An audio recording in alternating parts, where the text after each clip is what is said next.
University of Delhi, Professor Tankesar Kumar, Central University of Haryana, Professor Rajiv Mohan Pant, Assam University, Professor Battu Satyanarayana, Central University of Karnataka, Professor Sri Prakash Singh, Hembati Nandan, Bahuguna, Garhwal University. And we have Dr. N. Gopu Kumar from University Grant Commission to steering the deliberation of the session. So I would request all the Honorable Vice Chancellor and Professor Kalsi ji to please come over the dais. Okay. Thank you, sir. And now I'm handing over the session to Dr. N. Gopu Kumar for steering the deliberation of the first thematic session.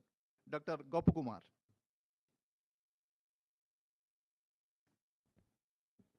Thank you, sir. Namaskar. On behalf of Ministry of Education, University Grants Commission and Central University of Gujarat, I welcome you all to this session 1 of this Vice Chancellors Conference. The theme of this session is Understanding and Implementing National Credit Framework and National Higher Education Qualifications Framework with focus on the 4-year undergraduate program. The members of this group, University of Delhi, Central University of Haryana, Central University of Karnataka, Hemavati Nandan Bahuguna Garhwal University, and Assam University Guwahati, all have been working in the past several weeks for this on this theme, and Professor Yogesh Singh, the Vice Chancellor of Delhi, will be presenting the views on behalf of this group.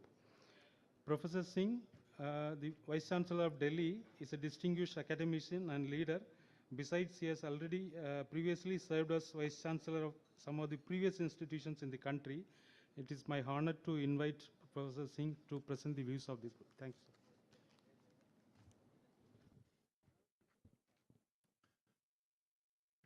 Namaskar. Good morning to all of you. Honorable Minister of Education, Adaraniya Dharmendra Pradhan ji, Dr. Hasmukh Adia, Chancellor, Central University of Gujarat, Dr. Vineet Joshi, Secretary, Higher Education, Shri Sunil Barnwal ji, Additional Secretary, Higher Education, respected and esteemed Vice Chancellors of different central universities, educationists, faculty members, officers of Ministry of Education, and my dear friends. Good morning again, good morning to all of you. Today the topic is Understanding and Implementation of National Credit Framework and National Higher Education Qualification Framework with focus on 4 years undergraduate program. Here the participating institutions are Central University of Haryana, Central Hemavati Nandan Bahuguna Garhwal University, Central University of Karnataka, Central University of Assam, and University of Delhi. As we all know, national education policy very quickly emphasize on flexibility to develop learners' academic paths. So our focus should be that there should be many provisions for a different learning environment, then integrating all type of learnings, seamless transitions from vocational education to higher education, school education to higher education, vocational education, so vice versa. Then mobility of students. This national education policy talks about the mobility of students from a university to other university, which should be seamless, facilities should be provided, and ease of transfer and redemption of credits. When we say a student can go from a university to other university, how the credits will be accounted for, what are the various ways and means to do it. And combining all this together, that comes under National Credit Framework. National Credit Framework, this is an inclusive umbrella single meta credit framework. Covers school education, elementary education, school education, higher education, vocational education and training. Integrating learning on all dimensions. This is what is expected. With key components, wherever and whatever learning is taking place, we should give credit to that learning. That is the fundamental concept here. So flexibility and mobility of students, establish academic equivalence, accumulation, storage, and redemption of credits, recognizing the prior learning also. Level of studies are defined here. Second is the National Higher Education Qualification Framework classifies qualifications based on set of prescribed performance criteria. One is level of studies that is defined here, level of study. In higher education, 4.5 to 8. It means when we are entering into the education system up to the PhD level. Second is the qualification relevant for each level of study. Third is detailed learning outcomes. For every level of study, they are class specified, and we have to linkage between the levels, descriptors, and PLO's program level outcomes and course level outcomes, which is essential here. Now, when levels are defined here, the first is the 4.5 after first year of entering into the higher education system. Students will be given a certificate, but 40 credits one has to earn in a semester, in a year, 20 in a semester. But there is a range given by in the National Higher Education Qualification Framework. That range is from 40 to 44 credit in a year. Second is the undergraduate diploma. After spending duration first 2 years, then one will get on 80 credits, will get a diploma. Then bachelor degree after 3 years, 120 credits. Level 4, which is new to the system, which has incorporated here, bachelor degree, honors with research, honors and honors with research. Two options are available here. One has to have 40 credits in this level 4 also. This is the 4-year undergraduate program. Then a level 6.5, master degree duration 2 years for the students who are joining master degree after level 5.5. So 6.5, or if someone is joining after attaining the level 6, it means after 4 years, they should be given, a master's degree, duration 1 year, 40 credits. Level 7, master's degree duration 2 years, after 4 years of UG program. This level takes care of such courses which are already 4 year of nature. For example, engineering. In engineering, we are running 4-year program, and after that 2-year MTech program. Such courses like MTech we can give at level 7. But you know, there are some issues which my respected vice chancellors, the people are discussing about the MBA program, a typical multidisciplinary program where we are admitting students from different disciplines, science, arts, commerce. Then should they run 1-year MBA program or 2-year MBA program? This is a flexible system, provides both options are with us, but now I really don't know what will happen. Some universities may offer 1-year or 2-year program. This is what a debate is going on in the management fraternity of different universities. And 8th is a PhD program. Now the new thing which has been implemented through this national education policy and through National Higher Education Qualification Framework, concept of major and minor in the university system. In the Western world, it is a very common concept, but here what we are saying, one will be admitted in a major discipline, for example, major in economics. The meaning thereby is one has to earn 50% credits from that major only. There are some confusion in some of the universities, but it is very clear that one should earn 50% credits in a major discipline. When we say that about, the perspective is it should be more than that, not less than that, but 50%. Then the minor helps to gain a broader understanding beyond the major discipline, and here the range is specified from 24 credit to 32 credit.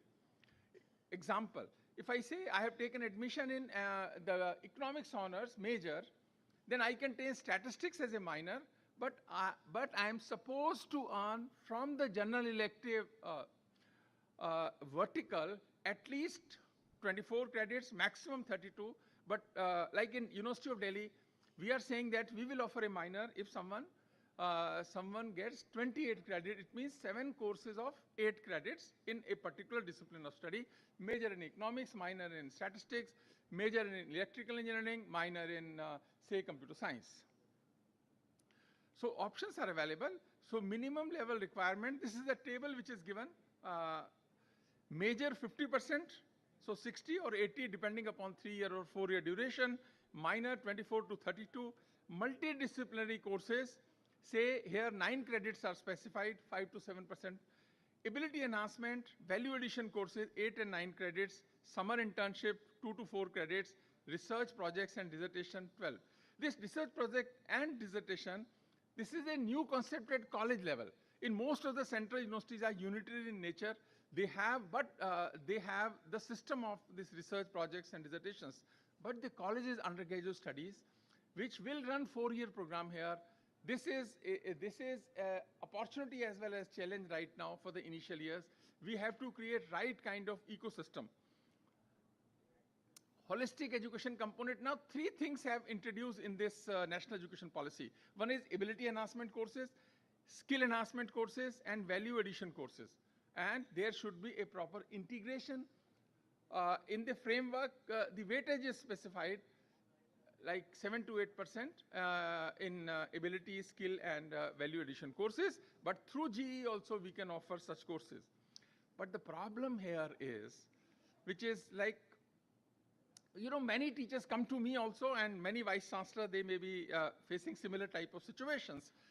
Why teach value addition courses? There are a group of teachers, they say, sir, it is waste of time. It is waste of time, don't do it.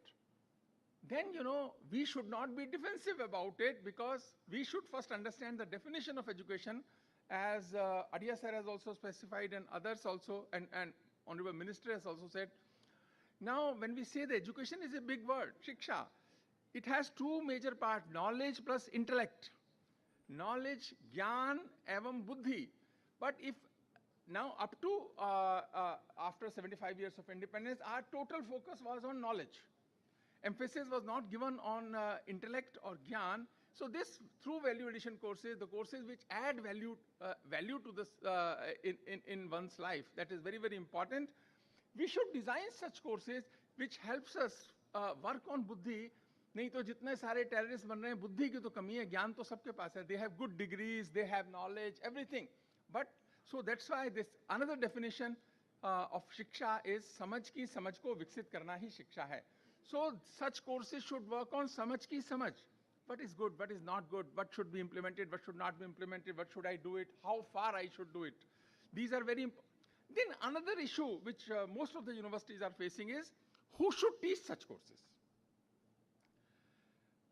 Value addition courses, yes, we should do it. Similarly, for the skill is also a new concept in higher education institutions.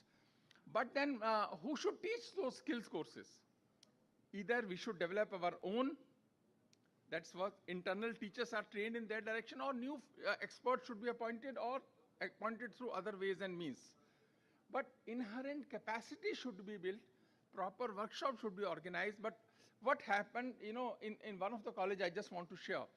In Delhi University, a course on yoga or course on sports was given to a mathematics teacher because he was not having teaching load. This is not fair. Similarly, a course of emotional intelligence, if 10,000 students are taking course on emotional intelligence, psychology people, though they don't have so many teachers with them, but students are interested, important, but a mathematics teacher or physics teachers cannot take such a course. So ye mazak na ban jaye as a vice chancellor. We should be very careful, and in University of Delhi, we have faced this and we are facing this situation in different colleges. So proper guidelines, SOPs should be prepared here. Who should teach this? One is short term. For 1 or 2 years, we can make some arrangements. But after that also, we should develop inherent capacity. There may be some teachers of other disciplines may be trained, they may take, but how far? And second is the skill also. We will have skill centers in the universities now. Some have created, some will be created very soon. But specialized expertise through the industry, that is, but in many universities, neighboring industries may not be there. How to address this issue? Who should teach? I would like to share the experience of 2.5 years of University of Delhi. See what is happening here in value addition courses. This is our experience. Most popular course here, adding value to the individuals, digital empowerment. It's a student-centric arrangement. 73,564 students have taken digital empowerment, the first course, popular course. Second is art of being happy. 50,000 students have taken in last 2.5 years. They are the popular courses. Financial literacy. Financial literacy, 43,000. Fit India, 37,000. Emotional intelligence, 34,900. Culture and communication, 32. All these courses are offered in both the semesters to all students. They have to take, like at one course, entire duration of one type of course. Then the culture, communication, Swachh Bharat, ethics and culture. See, 73,000, so it's a challenge how to address this issue. We are offering 50, 60, but those students are not, many students are not opting for such courses. How, this is, but you know, what is good thing, what is happening here, the popular courses are really important courses in the life of a student. Similarly for the skill. See here what is happening for the skill courses.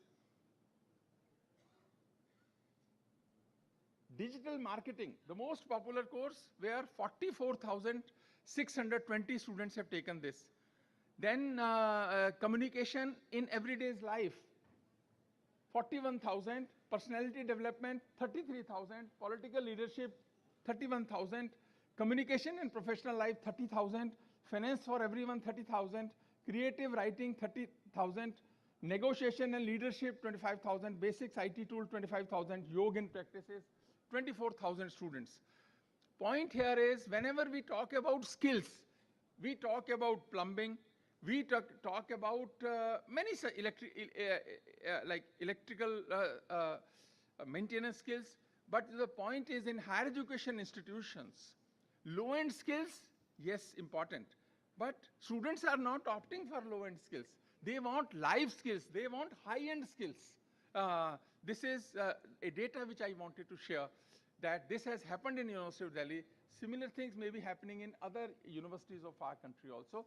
Life skills under this category have become very popular, which gives immediate result: writing skills, communication skills, personality development, digital marketing. Now, we all know as Vice Chancellor, 1 credit, 1 hour of teaching lecture, 2 hours for practical and field work, and 3 hours for experiential learning. In a semester, 1 credit is equivalent to 15 hours of theory, 30 hours of workshop, and 45 hours of experiential learning. But notional is 1,200 notional learning hours per year. It means 30 hours per credit average. This is the standard which is set by National Higher Education Qualification Framework. But one interesting thing here, ho gaya? Okay. Internship fieldwork, credit weightage, 50%. Academic bank of credit, we all know. Lateral entry is also a challenge, because what mechanism we should adopt for lateral entry, we have to think about it. Slow learners and fast learner, in most of the university, we have done it in Delhi University also, one can register for 18 credits in a semester. Maximum one can go up to 28 credits in a semester. Lastly, just coming to, very quickly, I will take only 5 minutes. Huh? We collected data of central universities. What is happening? Most of the central universities have implemented NEP, adopted NCRF and NHEQF. Total credits 160 to 176 settled in the central universities. No issues here. Number of credit per semester. Some universities are offering variability here, like one semester, say they are saying 20 credits, another semester 25 credits.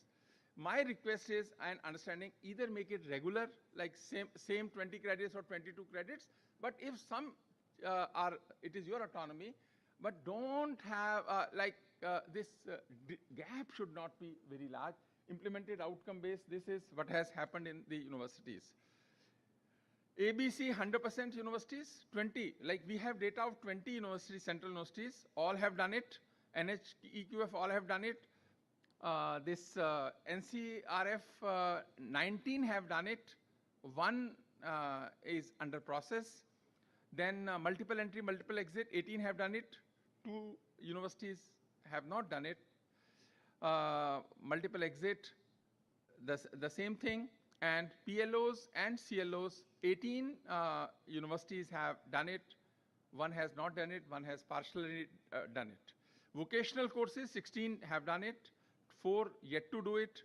And SWAYAM implementation, 19 have done it, 1 could not do it.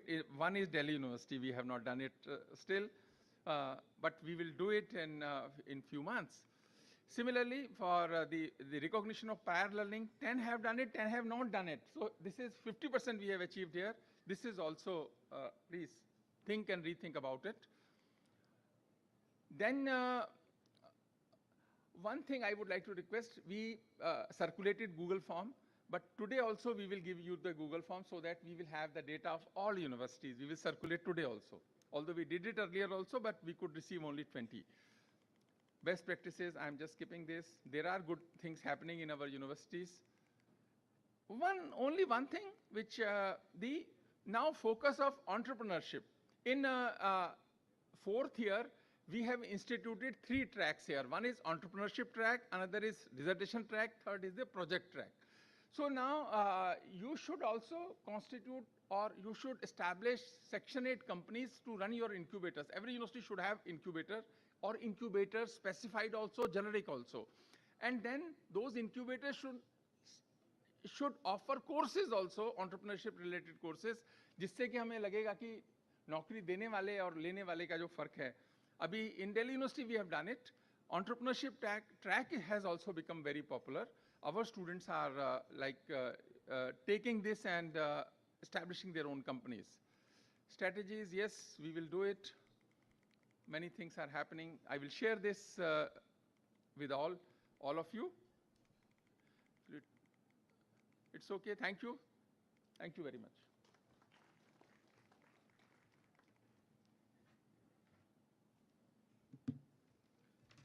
Thanks, sir, for highlighting the importance of NCRF and NHEQF in implementing several recommendations of NEP 2020. Next, we have Dr. Kalsi ji, the former chairperson of NCVET, to make a presentation. Dr. Kalsi ji, during his tenure as the chairman of NCVET, Government of India, constituted a high-level committee to frame the National Credit Framework. Under his chairmanship, the committee formulated the National Credit Framework. It's an honor for me to invite Dr. Kalsi ji.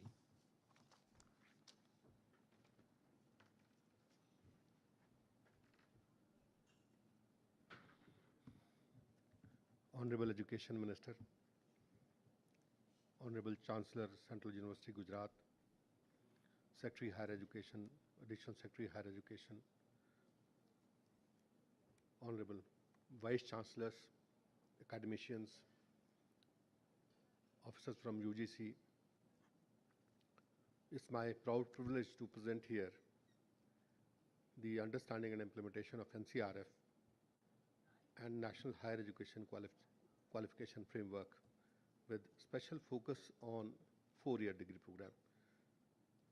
So all of us, we now very well understand NCRF. We also understand the 3 pillars of NCRF, which is National Higher Education Qualification Framework, National Skill Qualification Framework, and also the National Curriculum Framework for School Education.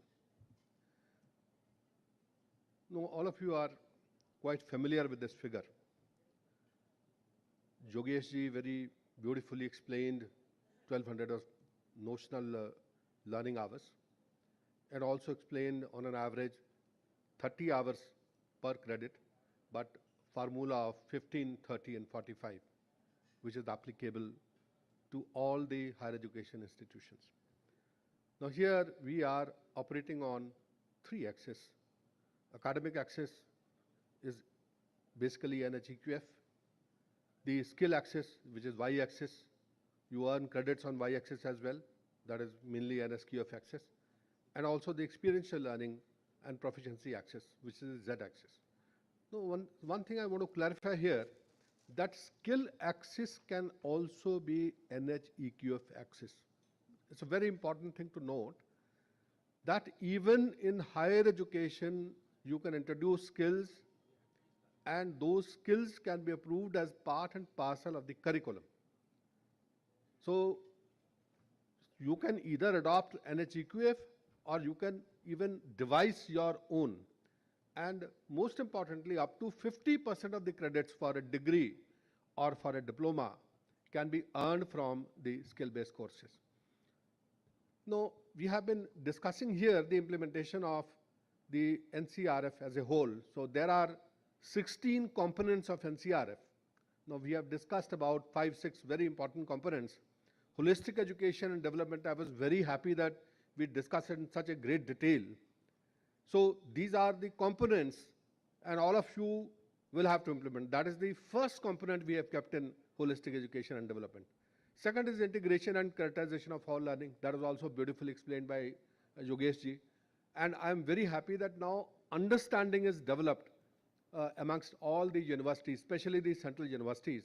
And now all the universities are going towards integration of characterization. Then removal of hard separation, that means enabling the lateral entry, also from the NSQF program. Then mobility between the education and skill education. Then learning outcome-based education and competency-based assessment.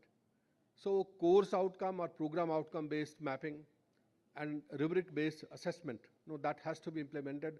Now, this is something where we need to develop capacity, where we need to hold workshops. Then multidisciplinary and interdisciplinary education is again extremely important. I have given a lot of examples in my last presentations. I have also taken examples of interdisciplinary courses for the liberal arts. Then multi-entry, multiple exit, I think we understand it quite well now. 1 year, 2 year, 3 year and 4 year program. So quality innovation and industry integration, whether it is NAC, whether it is integrating internship, industry projects, startup and incubation. Now, I'm very glad to see that such a detailed work has been done. Then employability and entrepreneurship. So these are very, very important skills. So employability skills, entrepreneurship modules, and career services for the credits. We have to introduce these in our courses as part of NHEQF. Then another important thing is future technology and Indian knowledge system. So all future technology skills, future of work skills will have to be integrated. Digital, online, ODL and technology integration. So whether it is blended delivery, I did not see that in the last presentation. Then characterization of SWAYAM and NPTEL courses. Extremely, extremely important. They have to be taken as important part. Then multilingualism and education in all language. Extremely important. Academic bank of credit, 100 out of 100. Inclusivity and equity is again very important. Now this has to be taken part and parcel of almost all subjects must reflect that basic spirit. Then recognition of prior learning. This is somewhere we are lacking a bit. I understand 50% of the institutions have done it, but if I take the entire country, the extent would be far lower. And I'm very happy that UGC has recognized this recognition of prior learning for the first time, and now it is gaining momentum. Then research and development innovation and internationalization of global equivalence. Now these two are also very important, which need to be integrated in NHEQF. Also, let's understand the structure and components. So the purpose is very clear, to provide a nationally integrated outcome-based framework to ensure transparency, mobility, and equivalence. Now we understand levels, we understand level descriptors. Now there are 5 broad categories of outcome: knowledge, skills, application of knowledge and skills, responsibility and values, and ethics. And then program types, you understand there are different levels.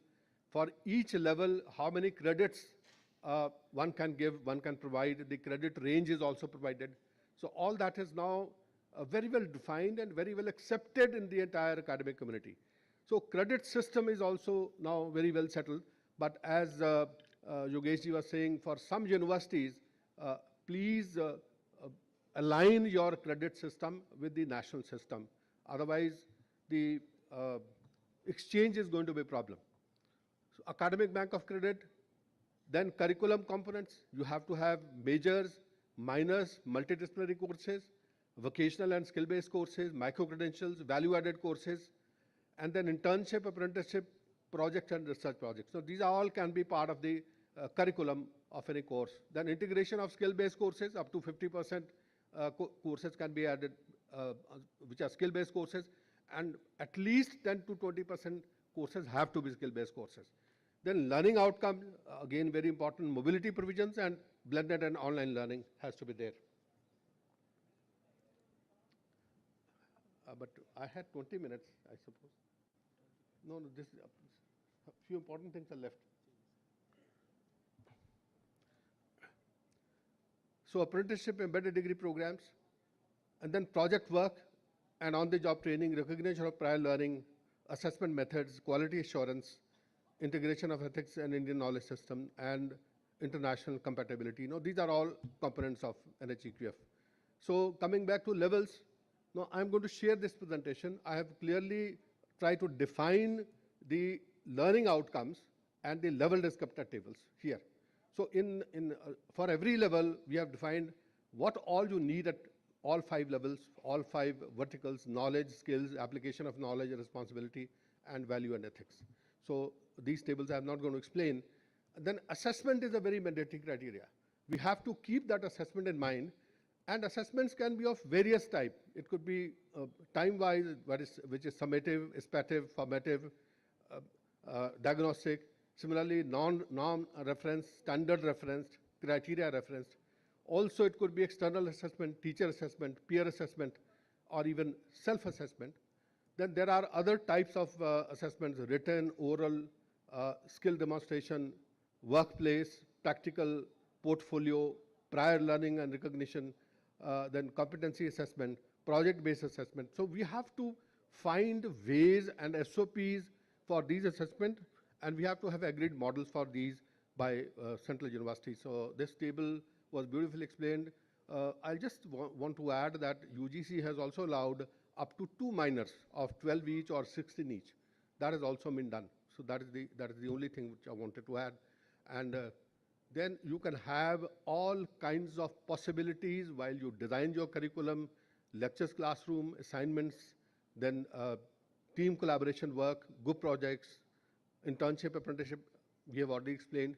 Then you can also add the micro-credentials, nano-credential, and short-term courses, even community services. For example, 10 days of community service would form 1 credit.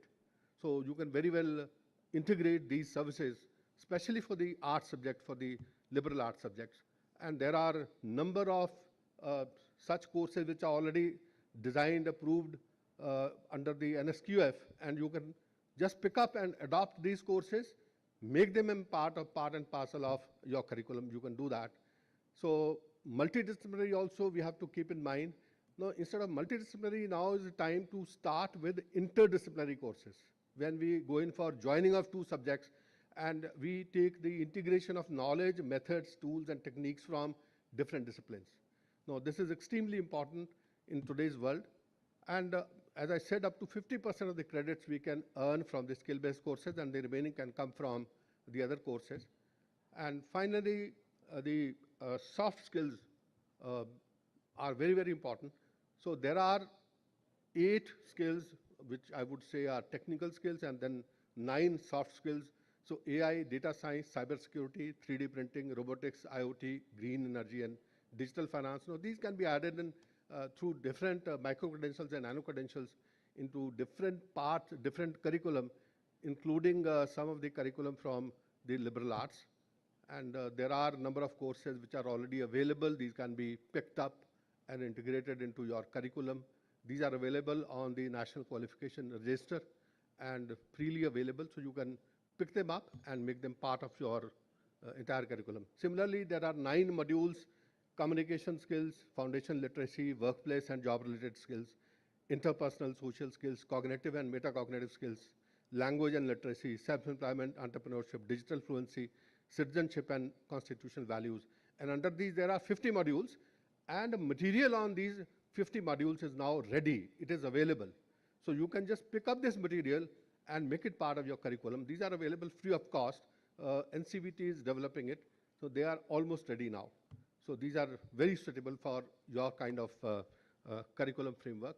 So in the end, I would like to say that please adopt NHEQF fully, implement all 16 parameters, ensure holistic education, including soft skills, green skills, future skills, tech skills, engage students in learning through real-life problem solving, projects in collaboration with the industry, focus on interdisciplinary research and innovation, creation of IPR startups, wealth creation and social entrepreneurship, and collaborate with industry on cutting-edge technologies, research and skill development, also the social entrepreneurship, and create policies and environment to support all the above. Thank you so very much.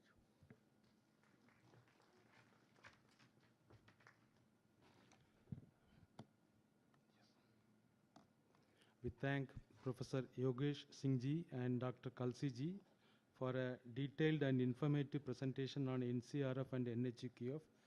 Now the session is open for question and answer session. If any questions, you may kindly post to the committee. Ji sir.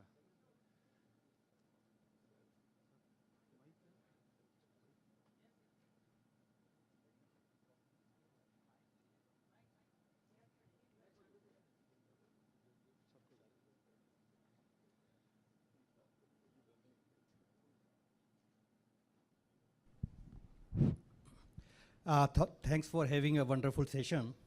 My little observations in the form of challenge. First is that for ensuring quality, the frameworks for accreditation, particularly NAC, NBA and NIRF, will need to be reoriented to match the NHEQF parameters. This is the first challenge which we are facing and need to be addressed. And the second one is the integration of schools, vocational and higher education credits under unified framework is technically and administratively challenging task and need to be addressed in future. And the third and last one is the mapping of credits under joint, dual and twin degree programs, particularly with the foreign universities. For example, in my university, we have recently having a collaboration for joint degree program with Indiana University of Pennsylvania. Ours is a 40 credit and they have. Now converting them, 1 credit of them is equivalent to 2.75 credit of our university, and we are really facing a problem and need a flexible approach. Thank you very much.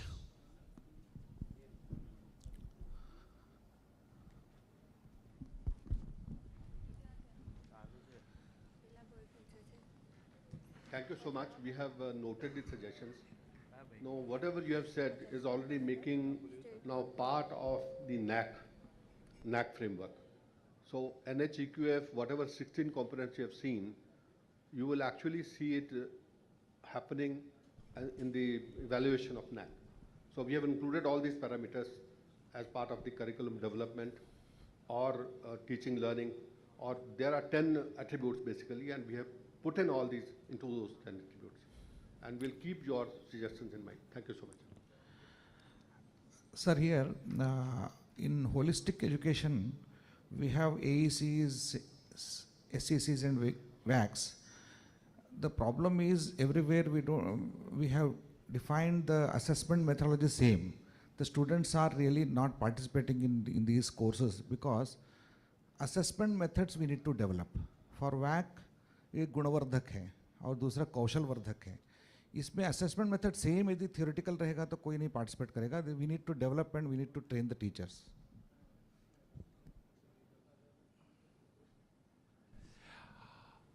Universities are autonomous. You can decide your own methods of evaluation, but in University of Delhi we are doing based on project, then continuous assessment by the teacher, but there is no theoretical examination after the completion of the course. It's a continuous evaluation through practicals, through projects, experiential learning, assignments. Otherwise, theoretical is not required here. in most of the courses. If it is required, then you should go. So develop your own methods. Sir, I am from Arunachal Pradesh, RG University, Arunachal Pradesh.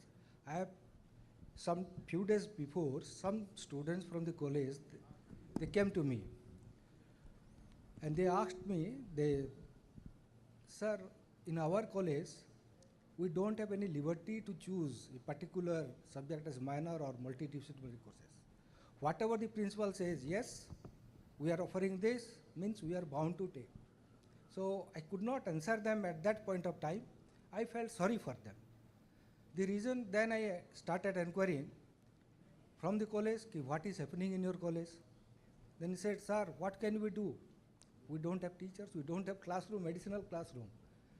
So in that context, then I realized the infrastructure plays a very crucial role in remote part of Arunachal Pradesh, or for that matter, any part of Odisha or Nagaland or any other.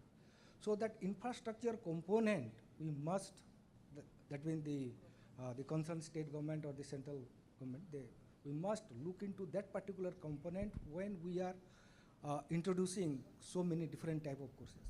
So this is a very practical problem I came across, and we are trying to solve it, but we are not able to solve it 100% because of the infrastructure constraint. Thank you, sir. Thank you. Thank you for your observation.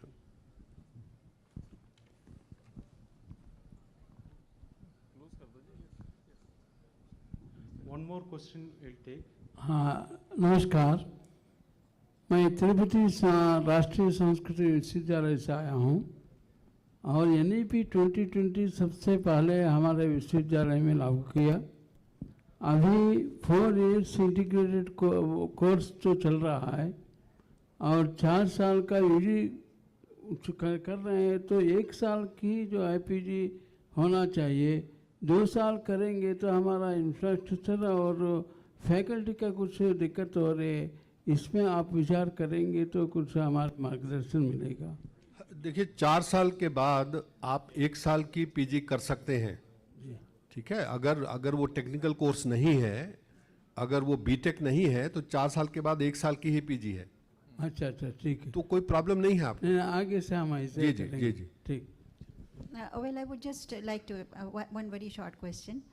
Just to add to the infrastructure part, we are, Professor Singh, he tried to touch upon this point that the teachers, they are also not trained right now to go ahead with these courses. So most of the universities, they do have MMTTC centers. So I would request that these centers also conduct some courses for these, for the teachers, so that they become trained. And the second thing is that we are going in for the 4-year undergraduate program, but most of our students, they are not aware of it, and they are not opting for that. So we must, like we did in our university, myself Nilima Gupta from Dr. Hari Singh Gaur University.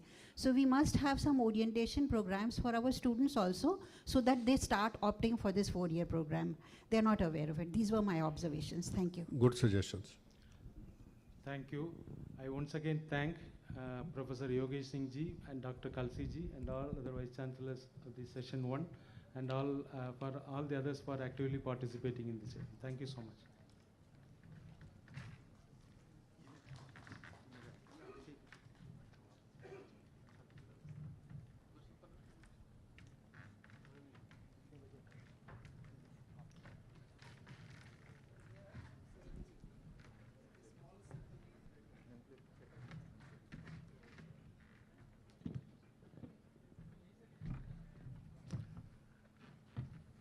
Thank you very much, Dr. N. Gopukumarji, for steering the deliberation of this session. And friends, we are heading towards the second thematic session without any break. And the theme of the second session is future of work and requirement of future job role. And in this session, we are fortunate that Professor Manoj Kumar Tiwari, Director, Indian Institute of Management, Mumbai, is among us as the expert.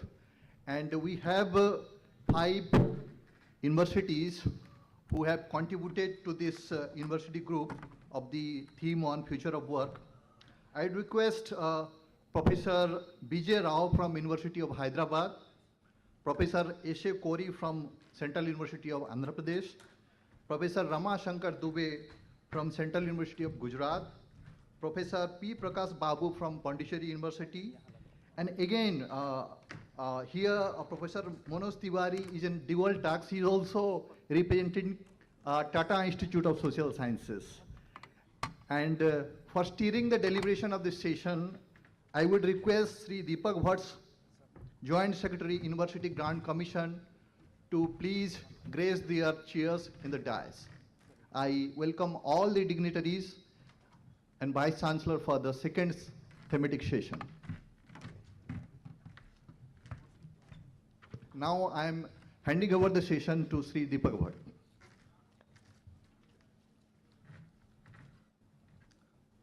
Honorable Education Minister of India, Secretary Higher Education and Chairman UGC, Additional Secretary Higher Education, Vice Chancellors of Central Universities, Senior Officers of the Ministry and UGC, and other distinguished guests. Now we present you to the second session of this workshop, this Future of Work and Alignment of Courses as per requirement of the future job roles. For this session, 5 universities formed a group that was coordinated by the University of Hyderabad, and other participating universities were Central University of Gujarat and Tata Institute of Social Sciences Mumbai, Pondicherry University, and Central University of Andhra Pradesh. And these 5 universities have collaborated and participated in this contributing sessions, and then prepared a thematic paper that would also be shared, and a presentation. Professor B.G. Rao, Vice Chancellor of Hyderabad University, who has coordinated this entire exercise, will present the presentation that would include the best practices of these universities.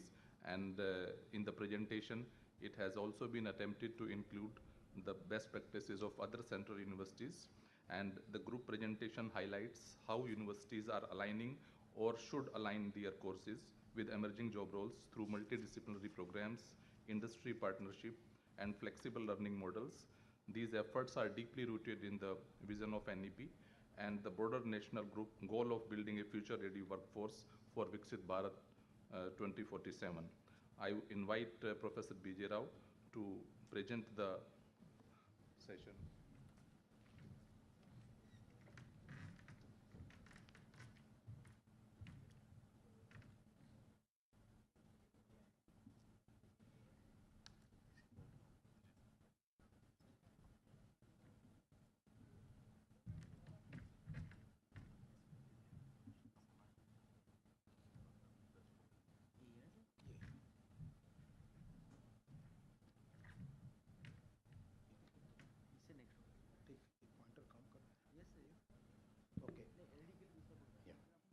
सबको नमस्कार. We are in a very important mission mode discussion. This is about the future of India, future of workforce that higher education institutions have to produce. I will give a very crisp presentation. There is a lot of material. I will share the material with all of you. Please go through this material later when you have leisurely time. This is future of India, and therefore the future of work. Let me set the stage first. The skill report, as well as other reports, indicate that we are improving in our employability rate. Nearly 55% of Indian graduates are now employable. This is an improvement of 33% compared to the last decade. So we are improving in our employability. This is number one. But the elephant in the room is more than 45% of these employable youth do not have the right skills. They get the jobs, but they are not able to deliver the jobs. This is the crux of the problem. We are graduating the students, we are giving degrees and certificates. They are getting employed, not very well paying jobs, but they are getting employed, but they are not able to deliver. If they are not able to deliver, the country will not be able to generate wealth and will not be able to become Vikasit Bharat. This is where we come in. The nation, last sentence, the nation is hopeful for a turnaround. It is not a simple hope because there is a telltale sign that it is happening now. Let us try to elaborate this. So these are the surveys essentially pointing out to the same point that I just reiterated. 63.26% mismatched employment. NSDC report also essentially says that there are a lot of employment opportunities for which the youth is not ready. Many reports indicate there are lots of skill gaps. There are areas where we do not have well-trained manpower. There are areas where we do not have well-trained manpower. In fact, almost all areas where dearth of skilled manpower. Manpower is there, but there is no skill. All this list is rather extensive. How do we correct this mismatch? We are a misaligned, mismatched higher education system in a large sense. We need to correct it. How do we correct it? We can correct it in-house, and we can correct it by interacting with the external system also. I'll give some examples. Yes, I think. I hope I'm audible now. Is it better? Yeah, okay. So basically we need to correct the mismatches. Easiest thing to do is to develop curriculum very carefully, very intelligently. Do alignment horizontally as well as vertically. You can read about it and think about it. Introduce societally relevant and industry relevant contextual courses. We hardly have these courses in our current curriculum. Align courses in inter and multidisciplinary flavors so that there is a holistic learning in the student. Introduce analytical tools so that students develop ab initio thinking to solve problems on the site itself, both in hard STEM areas as well as in social sciences and humanities. Social sciences and humanities have to become a lot more analytical in their training and thinking. External alignment is crucial for us. We have been largely living within our four walls, thinking about ourselves, our curriculum, our delivery. Time to get out of our four walls and interact with the real world in Bharat. Who are these real people? These are industry people, these are entrepreneurs, and these are people who actually look at societal problems. So we need to adopt technology. Technology should be there at every level so that our teachers get technology non-averse. Our students become technology loving.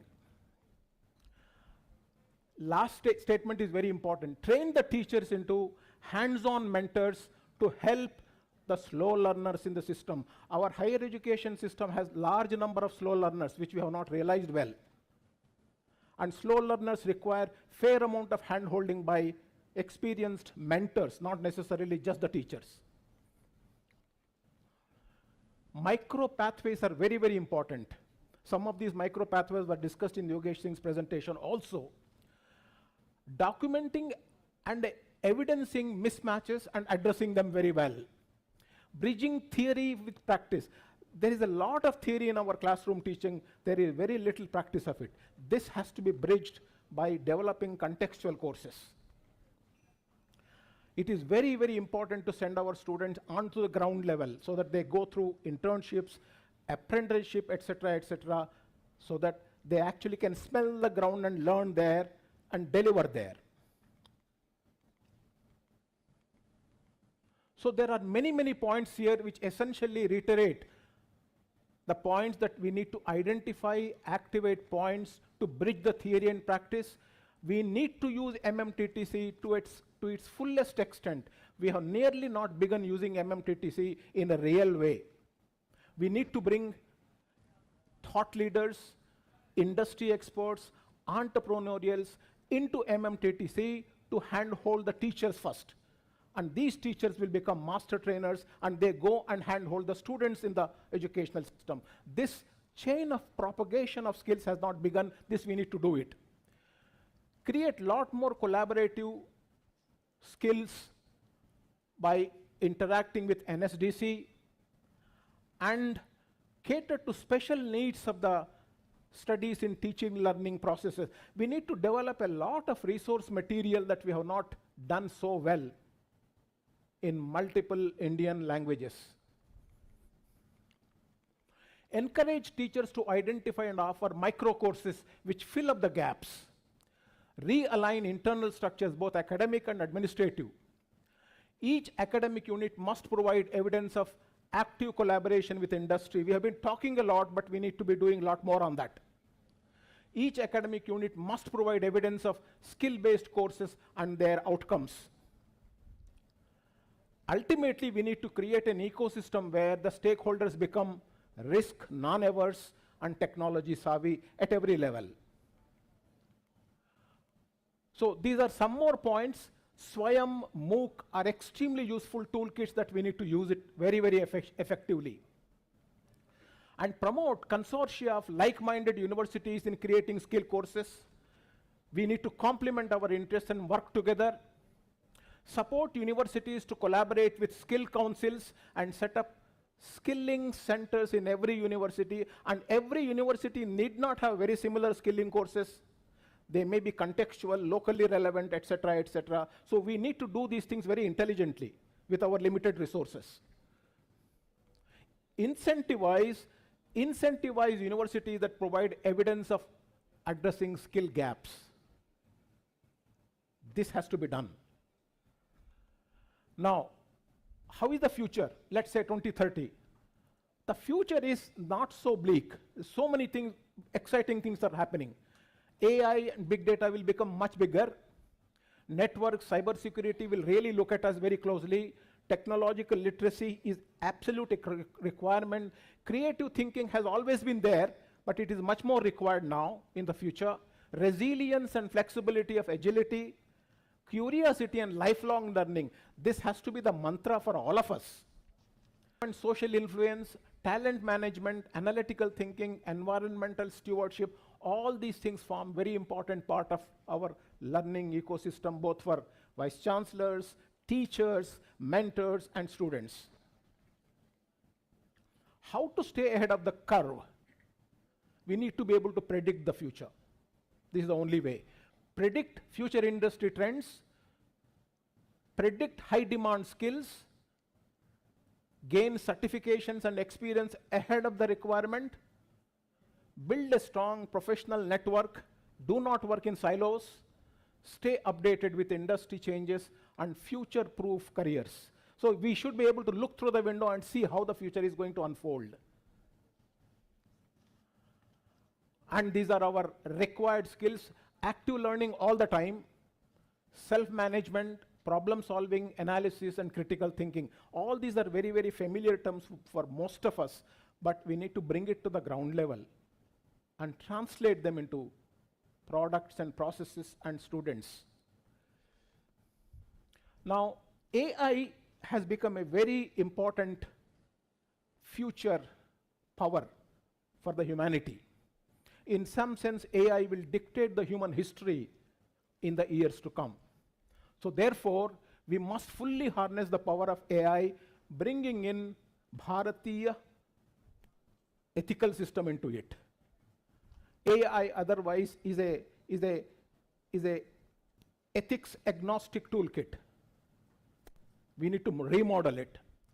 So we have, I think AI does lots of useful things. It customizes requirement as per the student needs, and it facilitates person-specific instructions, and it very, very elaborately makes research work very, very efficient.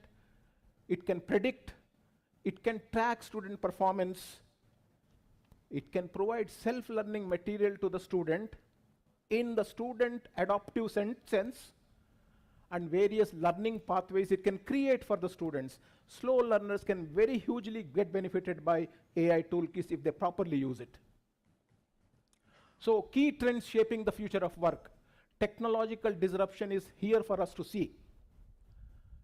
Green and sustainable transition is happening now. Hybrid skills is very high demand. We have demographic dividend as of now, perhaps for about maybe 2 more decades. And outcome-based education is the need of the hour. So challenges in higher education system are very, very important to realize. I will just give 4 important challenges. One is infrastructure. We were discussing about infrastructure. Infrastructure will always remain our limitation in Bharat. In spite of infrastructure limitation, we should stay ahead. And now the infrastructure is significantly improving, but it will never be complete. Funding constraints will always be there, improving, but always there will be constraints. We have to perform in spite of funding constraints. We have done much better when we had deprived ecosystem. We are much better now. So therefore, there is no reason why we could not be doing much better. We will always have requirements, but keep the requirements aside and let's move on. Qualified manpower is the real talk of the town.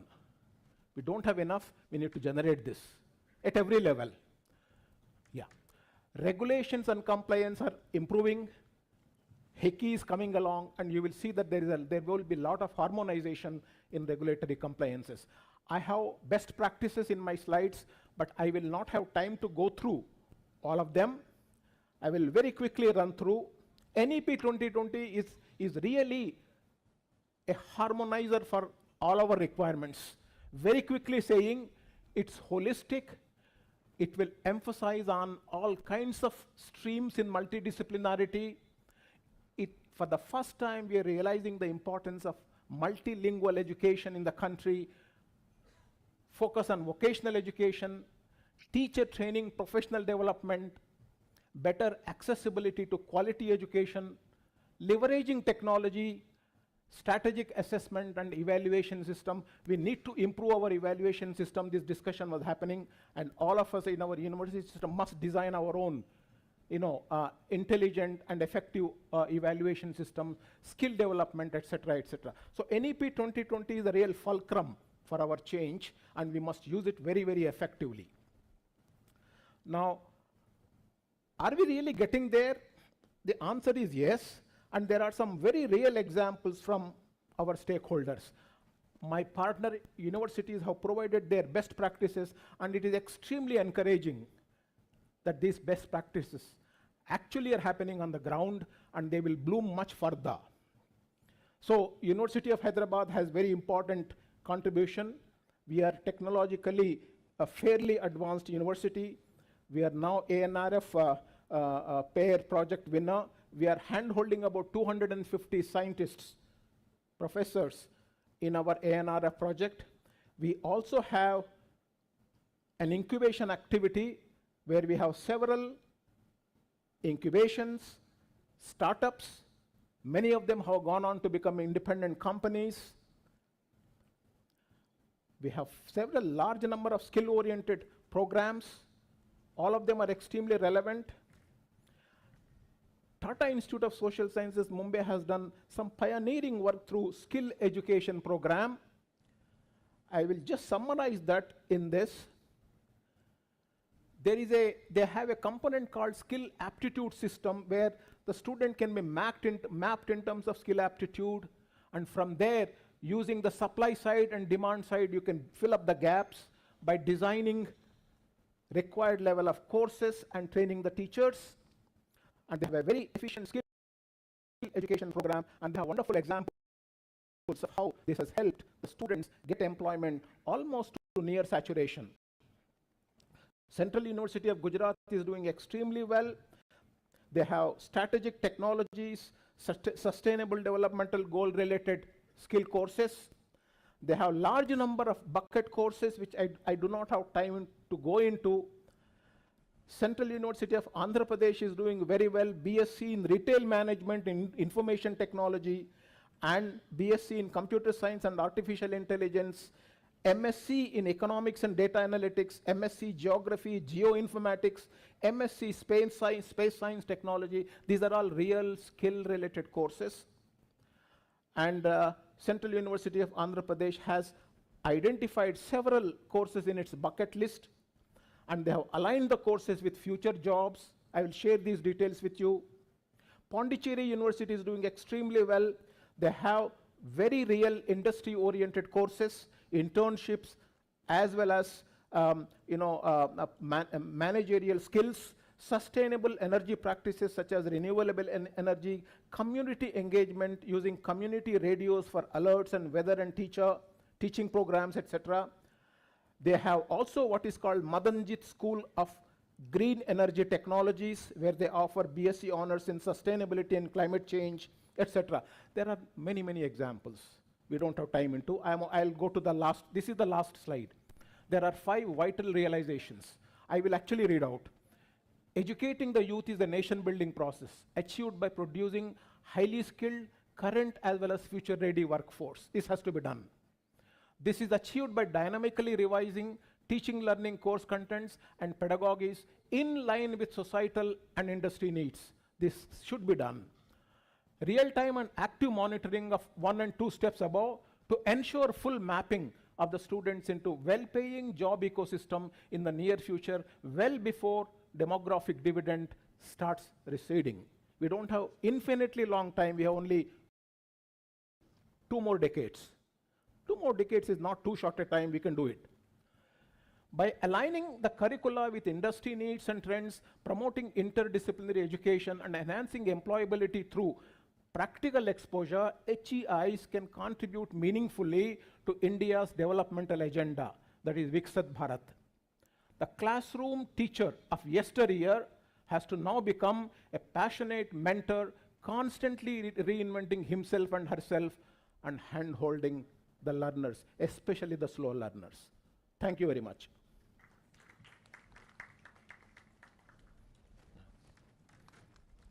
Thank you, Professor Vijay Rao, for presenting the collective work of 5 participating universities and presenting the models for constant aligning of programs to meet the requirement of future. Now I would invite Professor Manoj Tiwari, who is attending this session in dual capacity. He is Vice Chancellor of TIS, which is a participating university, and he is Director IIM Mumbai also. And he is participating as an expert member of this session also. So I would request him to give his presentation.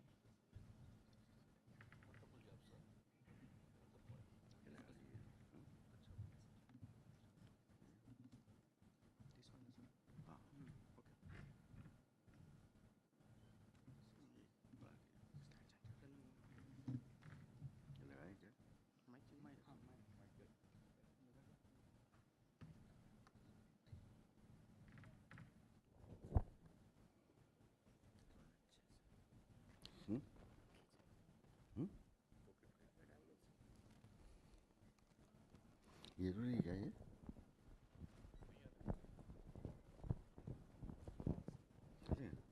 ठीक है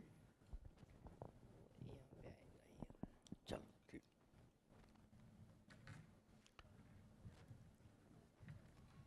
सर्वप्रथम गुरु पूर्णिमा की बधाई आप सबको और यहाँ उपस्थित माननीय शिक्षा मंत्री जी भारत सरकार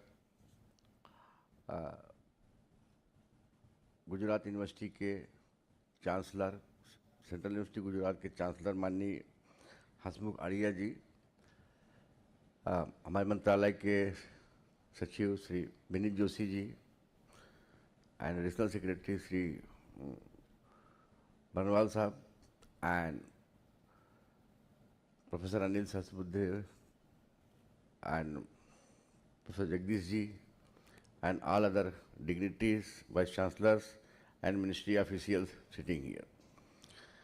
I have been interested in a job actually to discuss something about future of work, but my focus will be basically dealing with the key components in the very important domain of the logistics and supply chain management. Particularly this area, which is contributing heavily to the economy of the country, and a lot of efforts in last 11 years has been taken by government to see an improvement in logistic infrastructure, and it has tremendous potential to create crores of the jobs, and where we need to align our policies to meet these requirements. So my focus will be on this direction. As you can see, because of the many growing technology and emerging themes, you can find that there are several new kind of jobs and skills are needed actually to meet the growing requirements. And as you can see, this simple graph very clearly shows that altogether there are around 17 crore jobs need to be created and 9.2 crores need to be displaced. So still there is a very good potential of around 7% increase. This is from the World Economic Forum report. And these are some of the things which I wanted to discuss with you, that you can see the logistic market in the country.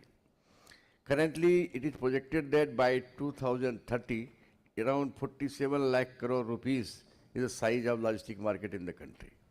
Such a big market comprises of transportation and many of the warehousing operations and administration. That includes several areas where plenty of scope is there for several kind of job opportunities, and I will discuss in detail that what are these opportunities, but they need to be matched with the emerging technologies which are coming in this way. And you can see these technologies like how the warehouse automations that need to be done, what are the conveyor systems, AGVs, warehouse shuttles, forklifts, warehouse management, sorting, picking. And I can tell you these are jobs which can easily be done without knowing the coding and programming that you can feel.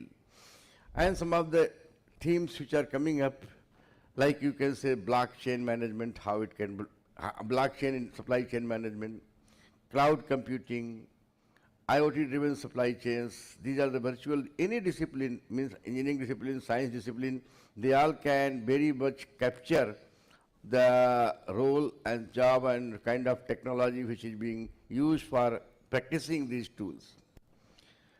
Then we have a different kind of jobs which are at different levels, like chief operating officer, supply chain manager, process improvement specialist, and they're very high paid jobs in the industry, I tell you. And compared to this, you can see that what are the different kind of talent available in the country. So at present, it is found that 51.25 employable talents are there in the country, and they are in different sectors that we need shortage of the talents. So we need to fill the people with this kind of expertise in order to meet the demands that will come out in the days to come. And many of the roles that you are watching at present, they may not be there in future. As you can see that assembly line workers, warehouse pickers, data entry clerks, this will all go. Instead of that, you may expect to have the roles like AI/ML engineers, IoT solution architects, blockchain developers, supply chain data analysts, AR/VR tool operators like this. So you can see that a lot of new things are coming up, and accordingly, the different technology and their share that is being talked in the industry is also mentioned, like satellite and space technologies, geospatial technologies, biotech and gene technologies, quantum encryption, sensing, laser and optical technologies, semiconductors and computing. So all these areas you can find there are the shortage of the talents, and they need to be filled up in days to come by different sources. And very interesting document, you can see that there are three sets like sectors, like in logistics, many sectors, multimodal, shipping and port, humanitarian supply chain, digital supply chain, agri supply chain, coal supply chain, air cargo operations, rail logistics, several areas are there. So what are the geotechnologies which are available, like say how geospatial technologies, GIS, GPS, blockchain, IoTs, autonomous vehicles, cloud computing, and corresponding skill set that we need. So that includes all these areas like how the large language models of the AI, agentic AI, generative AI to be actually to meet this growing requirement. So I can say that these are the different technologies which are coming up, and they need to, there is efforts have been made. Now how, without knowing into deep tech, you can find the applications. One is like ChatGPT. People are using it nicely for different purposes. Of course, someone mentioned that it is not ethics and moralistic, agnostic, but in days to come, that will also come up for improvements. So idea is this, all things mentioned here, they are playing a big role to generate new kind of job scenario.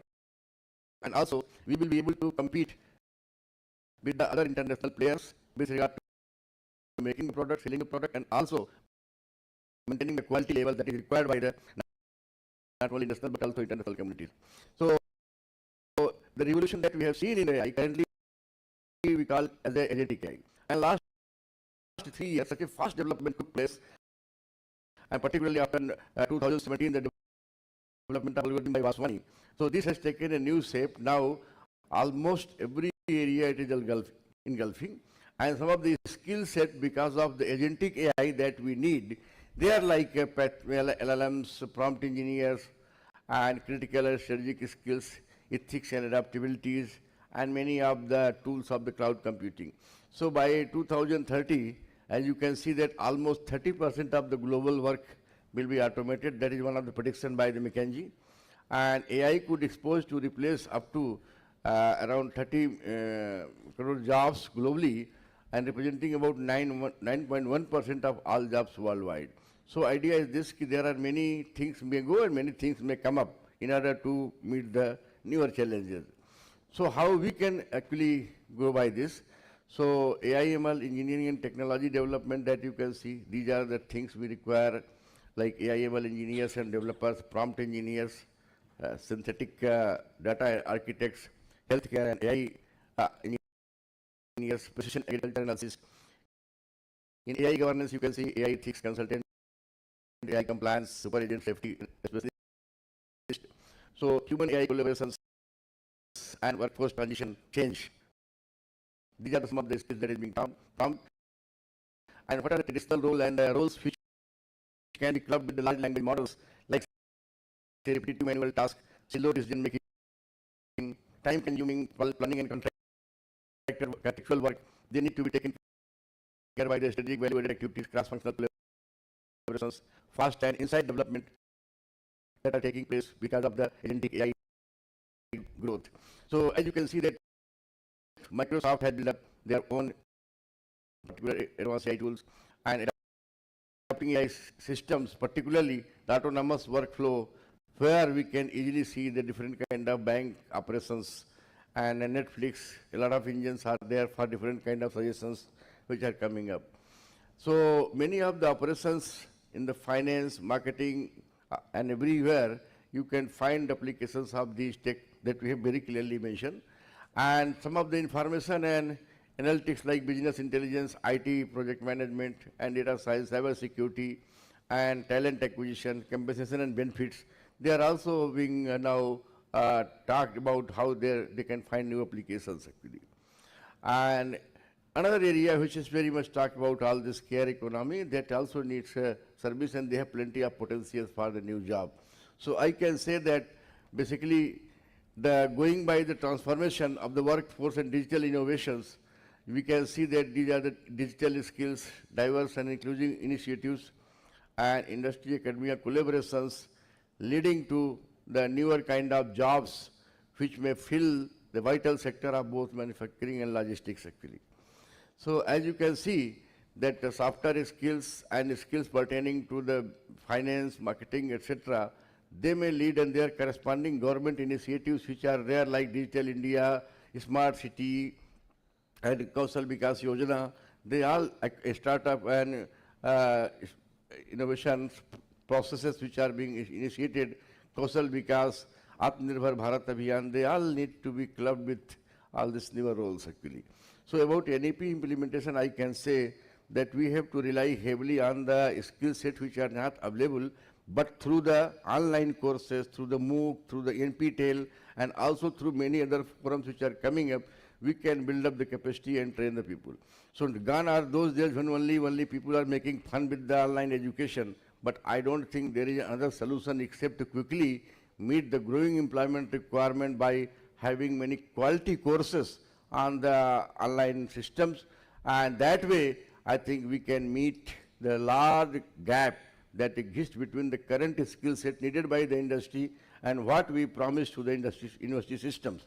So by this process, I think we can meet, and that is the way how we should move ahead. Thank you very much for.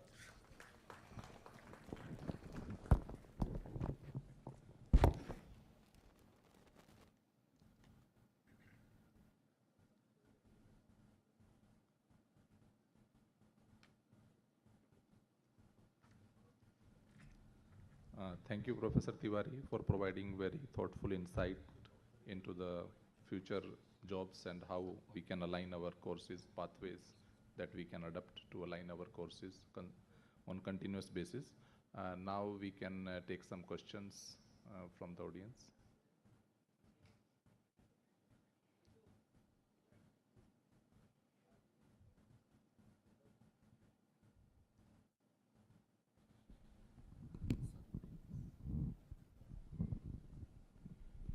Professor Tiwari, you basically talked about future of work, and especially the areas that you mentioned are far-reaching. Now, as far as this our national education policy is concerned, it talks about being global while being rooted in local Indian knowledge system. So therefore, one such area that comes to my mind is museology. Basically, museums are the places where traditions and the histories are kept, and by which people learn how the past people we have all as a society, as a civilization we have behaved, and what to learn from that and move forward. So therefore, one such area for going in future could be how do we keep these museums in the society around us, and therefore one of the thoughts could be that the Vice Chancellors could think of starting something in museology. And in that museology, there could be integration of technology, like using your artificial intelligence, AR, artificial reality, AR, VR, and mixed reality, so that there is experiential learning of that.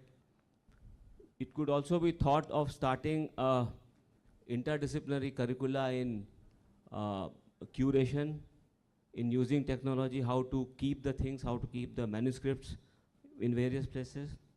Similarly, there could also be industry linkage by thinking about tourism, by heritage management. So these are the courses, or these are the areas which could be addressed by thinking about museology, which gives us an idea to move forward while keeping ourselves rooted as far as we talk of the future of work. Thank you. Sir, actually, you have very nicely raised the very important area, museology and its connection with the emerging technology, that how we can popularize it, how we can go to different aspects of the things, how to upkeep this our heritage. So certainly, sir, AI and agentic AI can be very good tool actually to help in this way. And some of the courses which I feel they are already sometimes in the pipeline, they can be further strengthened by taking the Q and examples and linking it with our strong focus that we have earlier in the past. So I think very good suggestion, sir, and we can build up some 15-hour courses, 13-hour courses, and then offer it as a micro electives, or the courses which are for some bridging the 1 credit, 2 credit courses to meet all these requirements. So second thing, as you mentioned that about how the tourism and other things can be promoted, sir. So this is one of the another area that can be very nicely growing up, and a lot of information that we can provide through social media and all those things, they are also helping to promote these two tools. So certainly, sir, I think universities are also in line to build up the curriculum, revising their way to improve many courses to accommodate all such things. Thank you, sir, for it. Thank you, sir. My observation is something related to the Honorable Secretary who made it. In the future of workplace and emerging roles, I hardly saw any reference to IKS. On the one hand, right now, most of the universities in our restructuring, rethinking, and redoing the pedagogies in line with adding some IKS to wherever is relevant, does that addition in any way add to the working space and the future of the working space in terms of influencing the working space, or maybe certain roles, including the micro pathways? Probably, I think this is a wonderful presentation by both the experts. Maybe a thought in that direction would help the universities in moving. Thank you.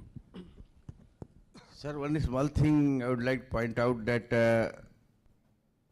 the skill education which is being practiced in some of the like this is actually, it can be one of the solution to meet that what are the our traditional knowledge, newer knowledge, both can be mixed up actually to create many degrees and requirements and diploma which will help us to flow with the current trends. We can't ignore the emerging things, and also we have to preserve our own knowledge base so that mixing up both can lead to the path of Viksit Bharat actually. So that is the solution, sir. Moreover, I think Rao Sahab also. I just want to add one point, that Bharatiya Jnana Parampara is a philosophical inner thinking. If we bring this philosophical inner thinking while we are running through the technology, I think we will be able to sort of temper the aggression of the technology and bring in humaneness. I think it is India that balancing act can be shown. So this is our, inner training through Bharatiya Jnana Parampara that will do the balancing act. I hope. Sir, Excuse me. Today, the whole world is looking towards Bharat for many of the aspects. But when we are looking recently in the survey, Bharat scores 59.1% in skill fit ranking, 37th globally. Bharat ranks 25th globally in QS World Future Skills Index 2025 with a score 76.6. और जब अभी हम देख रहे थे global talented competitiveness का, USA first है, UK second है, चाइना 42nd है और भारत 72nd है. अभी हमारे ऑनरेबल मंत्री जी ने एक बहुत अच्छा सुझाव दिया था कि जब हम जीआर की बात करते हैं तो जीआर 2035 का जो हमारा एनईपी का टारगेट 50 है, उसको एनहांसमेंट करके मुझे लगता है कि for every higher educational institutions 55 पत्थर का लकीर ले लेना चाहिए. लेकिन मेरा इसमें एक सुझाव रहेगा सर कि इंस्टेड ऑफ जीईआर अगर हम इसको कन्वर्ट कर दें अपने डॉक्यूमेंट में ग्रोथ एम्पावरमेंट रेशो, तो जो हम स्किल की बात कर रहे हैं, मुझे लगता है कि हम कहीं ना कहीं 2035 तक जब हम 55 का टारगेट रख रहे हैं तो कहीं ना कहीं स्किल एनहांसमेंट में ग्लोबल रैंकिंग में हम कहीं ना कहीं पहुंच पाएंगे. और इसके लिए I have always suggested one strategy, AGR approach, AGR strategy, that is attracting talent, growing talent and retain talent, because retaining talent is a major challenge. And that's the need that we need to create the best minds instead of best brain to stop the brain drain. Thank you very much. Sir, I have a small addition to what Professor Rao said. Some years back, some industrialists say only 10% of the Indian graduates are employable, and now it is around 55%. It is a very good trend, sir. But one aspect of our youth, around 24% of our youth in the age group 15 to 24, they are neither in education, nor in employment, nor in any training. That particular component, if we can bring them to, if we can impart some training in this particular age group, then I hope our gross enrollment ratio will increase. Side by side, we can achieve many more things, what our national education policy aims at. Thank you, sir. Thank you, sir. You actually point out exactly where the shoe pinches. In the pyramid system, the bottom of the pyramid hasn't still joined the mainstream higher education. We need to bring them. Only then gross educational ratio will increase. In fact, NEP philosophy, by being inclusive, means to bring the bottom of the pyramid into the mainstream. That has to be done, and that has to be done fairly quickly. Otherwise, one part will move on, the other part will not even join. So therefore, that harmonization has to happen. We would take only one more input and then we would conclude. Thank you. Thanks a lot. I think I must congratulate both the presentations, extremely comprehensive. As we heard this morning, the idea of future preparedness of the country is extremely important, and from that point of view, two sectors that government has pushed in And I think in near future, we would require trained people to take that forward. First and foremost, which got partially covered in your presentation, Professor Tiwari, is in terms of how we are connecting finance and banking. And that part, I think, is extremely important, because with RBI and with digitization of banking, we are seeing a huge potential for all banks. And unfortunately, we don't have too many institutions to train people in the banking and finance, where convergence is happening. Fortunately, with consistent efforts in economic reforms, digitization through NBFCs and other dimensions are also taking shape. So we need immediately a huge manpower in next 5 to 6 years. And this is also largely because the size of economy is also expanding. So future preparedness is necessary. Second, which is in terms of a huge coastal line, the emphasis of this government in last 10 years or so has been to evolve the Sagarmala, and that has given a major push to ports and also to blue economy. So the blue economy related courses, 1 or 2 institutions cannot do. I think universities, particularly having coastlines, would have to take that up. So they, Professor Tiwari, I think more of our convergence on lines of the excellent work you have done on Gati Shakti, that would be required. Thank you. Just sir, adding one few lines to what you said. Actually, banking sectors and a lot of things are being now digitized, and we are offering several short-term courses and long-term courses actually to meet the growing requirement through online mode, and hope that they will bridge. Not only we, many other organizations are also doing same thing. So that way partially it will be covered, sir, and hope that the coming version of the large language models that will also help to fill all those gaps which you mentioned in the financial sector as well as the maritime preserving resources sector also. Sir, we have the course on banking technology in Pondicherry University. We have that. Thank you. With this, we come to conclusion of this second session of this conference, and we thankful to everyone for participating in this new thought-provoking session. Thank you. I just want to make one summary statement. All the growth trajectory, future trajectory that Professor Tiwari ji showed requires very well-trained master trainers in the university ecosystem. Now, we rarely have this kind of master trainers in these futuristic areas. We need to develop those master trainers in our university ecosystem very quickly so that the students can become highly skilled. So that's a very urgent job, and I think we need to realize the urgency of that. Prepare the teacher first. Thank you.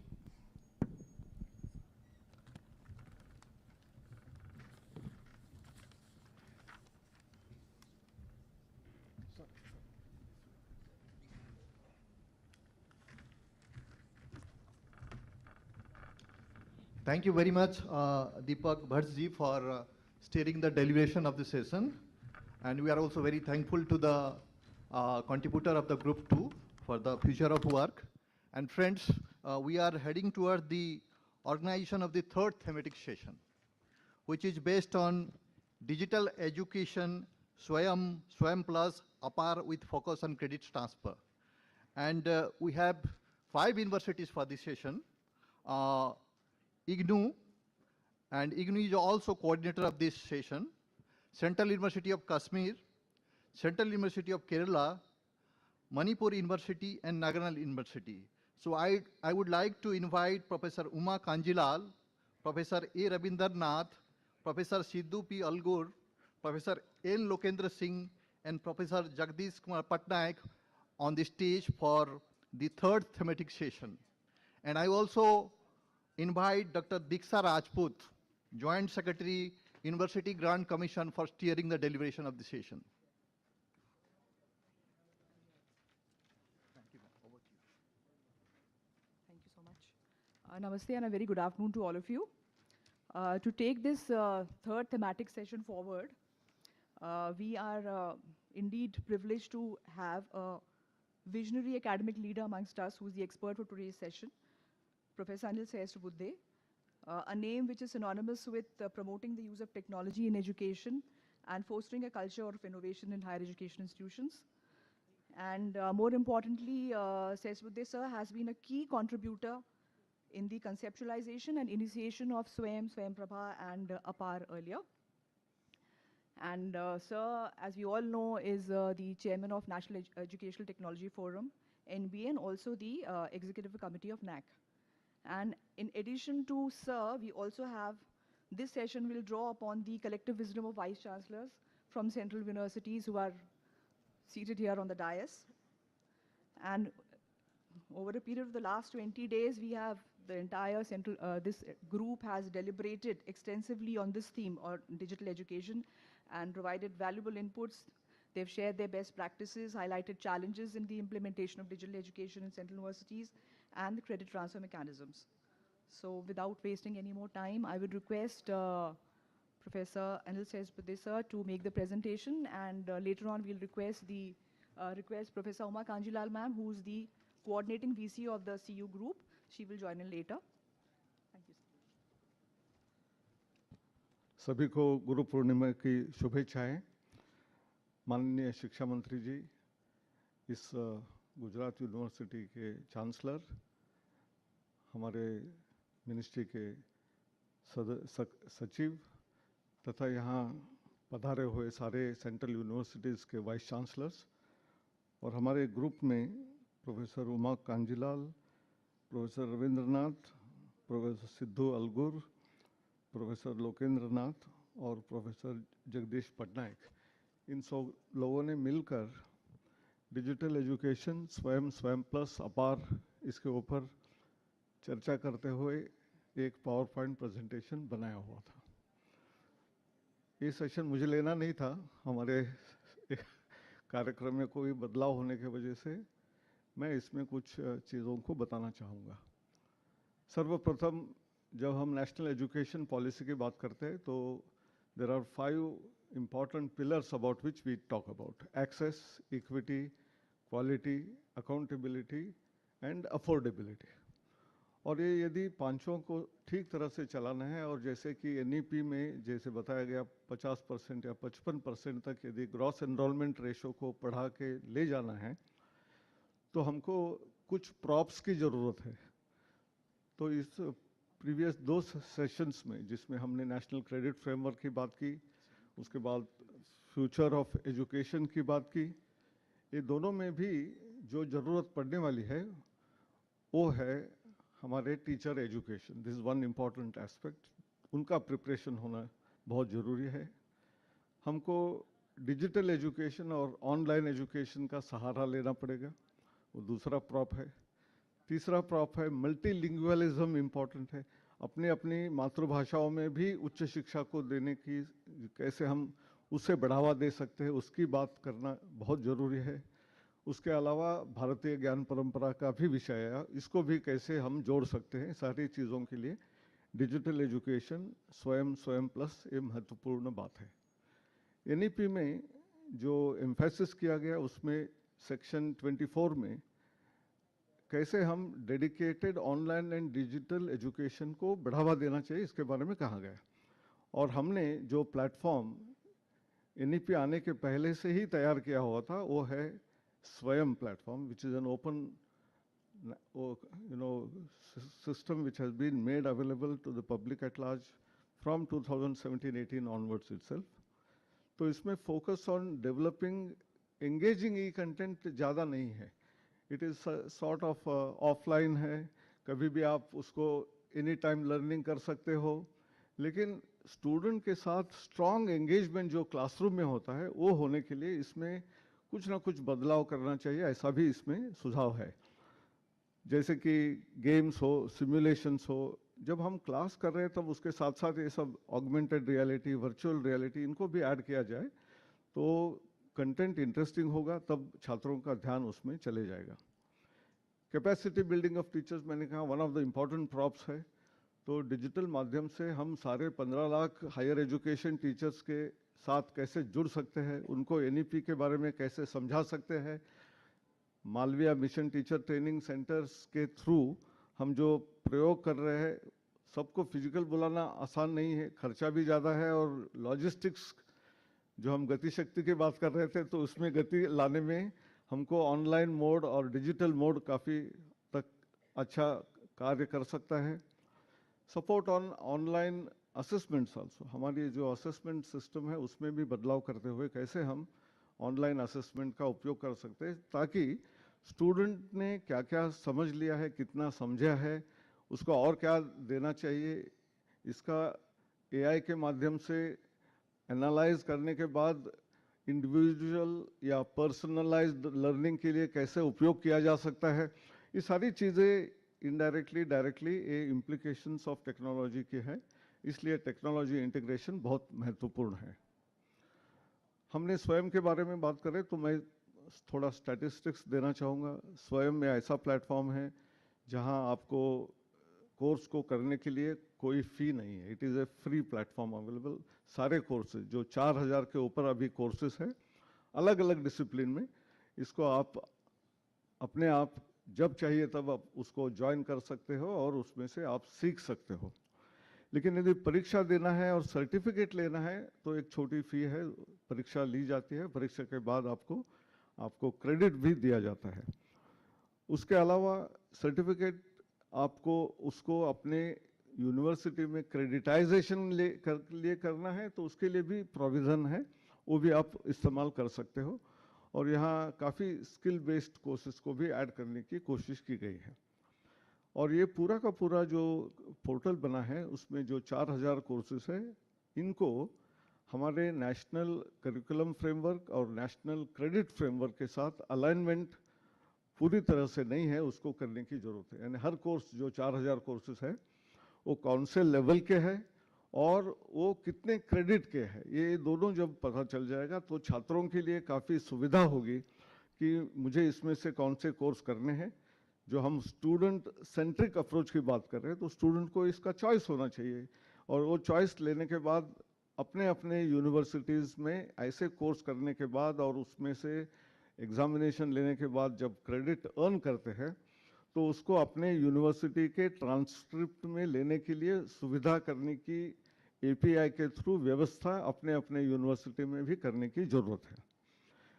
Then comes the integration, as I said about curricula. अपने अपने curriculum में ऐसे courses कौन कौन से हैं अपने अपने यूनिवर्सिटी में भी करनी चाहिए और हमारे जो स्वयं पोर्टल है उसमें भी करने की ज़रूरत है। कई कोर्सेज अपनी भारतीय भाषाओं में भी है, या कम से कम अंग्रेजी के कोर्सेज में जब डायलॉग या डिलीवरी जो वीडियो ऑडियो अंग्रेजी में है, लेकिन सब टाइटलिंग अलग अलग भाषाओं में उपलब्ध आज है। वो सारी भाषाओं में नहीं है, कम से कम 10-12 भाषाओं में करने की प्रयास गत 6-7 साल में किया गया। अब मेरे ख्याल से अगले 2200 भाषाओं में करने की हमको ज़रूरत है, तभी हम मल्टीलिंगुअलिज्म और हमारी भाषाओं को प्राधान्य देने का कार्य कर सकेंगे। ये महत्वपूर्ण बात है। और certification upon successful completion through examination तो हो रहा है और फी भी बहुत कम है। Multi dimensional employment focused approach इसमें होना चाहिए, तो उसको स्वयं के बाद हम जब स्वयं प्लस की बात करेंगे उसमें वो चीज़ भी आ जाएगी। और यूजीसी की जो क्रेडिट ट्रांसफ़र पॉलिसी है 2021 की, उसको उजागर करने के लिए, उसको इस्तेमाल करने के लिए जो कुछ टेक्नोलॉजिकल जो इंटरवेंशन करने हैं वो काम चल रहा है, वो होने के बाद सीमलेसली क्रेडिट ट्रांसफ़र हो सकेगा।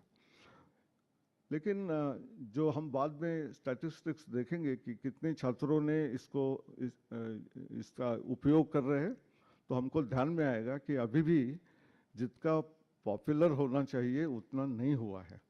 और कई बार शिक्षा मंत्री जी ने अपने अपने कई जगहों में जाते हैं तो छात्रों को पूछते कितने लोगों को स्वयं के बारे में पता है, कितने लोगों को अपार के बारे में पता है, तो कई स्टूडेंट बोलते हैं हमने सुना ही नहीं है।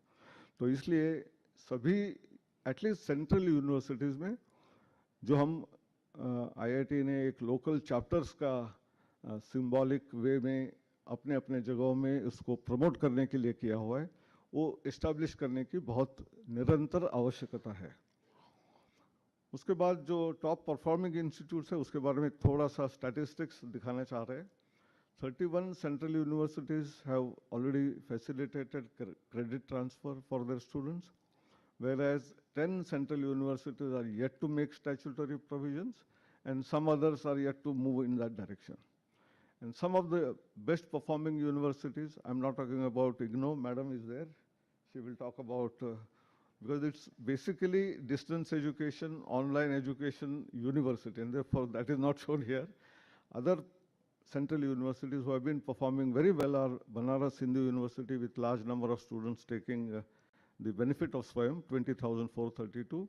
Tezpur University, 3,572. I am not reading that. So these are major universities who have been doing pretty well. So the remaining universities have to tighten their belt moving in that direction. And that is one appeal which I'm making it from this platform. The proposed transformation that is required in the platform of SWAYAM itself in order to make it more attractive, more adoptable, is display of the course category on SWAYAM board. There are a huge number of courses. When there are 4,000 courses, naturally one can have search mechanism, search a course name or the keywords and then find out what are the courses available. But if they are categorized systematically in terms of areas, the area of humanities and social sciences, within that also courses of economics, sociology, psychology, in engineering, mechanical, civil, electrical, like this, if there are clear demarcation and categories mentioned, it would be easily accessible by the students as to what is his or her interest and go into that place and then do it. Second thing is clear mention, as I said earlier also, about mentioning the credit hours of that course. Whether it is a 30 hours course or a 40 hours course, then in that case we will know whether it is 2 credit, 3 credit or 4 credit course for the students, and then they can engage with that. Modularize the delivery in terms of instruction and engagement. As far as the MOOC platform SWAYAM is concerned, it's a 4-quadrant approach, as all of us know. One of them is the audiovisual content, which is delivered by the excellent faculty of our country. And the second one is that of additional learning materials, whether it is in terms of PDF files or links to YouTube or many other, wherever it is available. The third one is very important, assessment and evaluation. Fourth one is discussion forum. It is discussion forum where between those who are learners, there is a possibility of interaction by, various social media. They post some of the difficulties, someone will answer, teacher and tutors will come in and course correct it, but it is all offline. So I think somewhere or the other, we require to create excitement, to create inquisitiveness. There must be part of the course must be delivered in a fixed timetable mode, and all students may join it.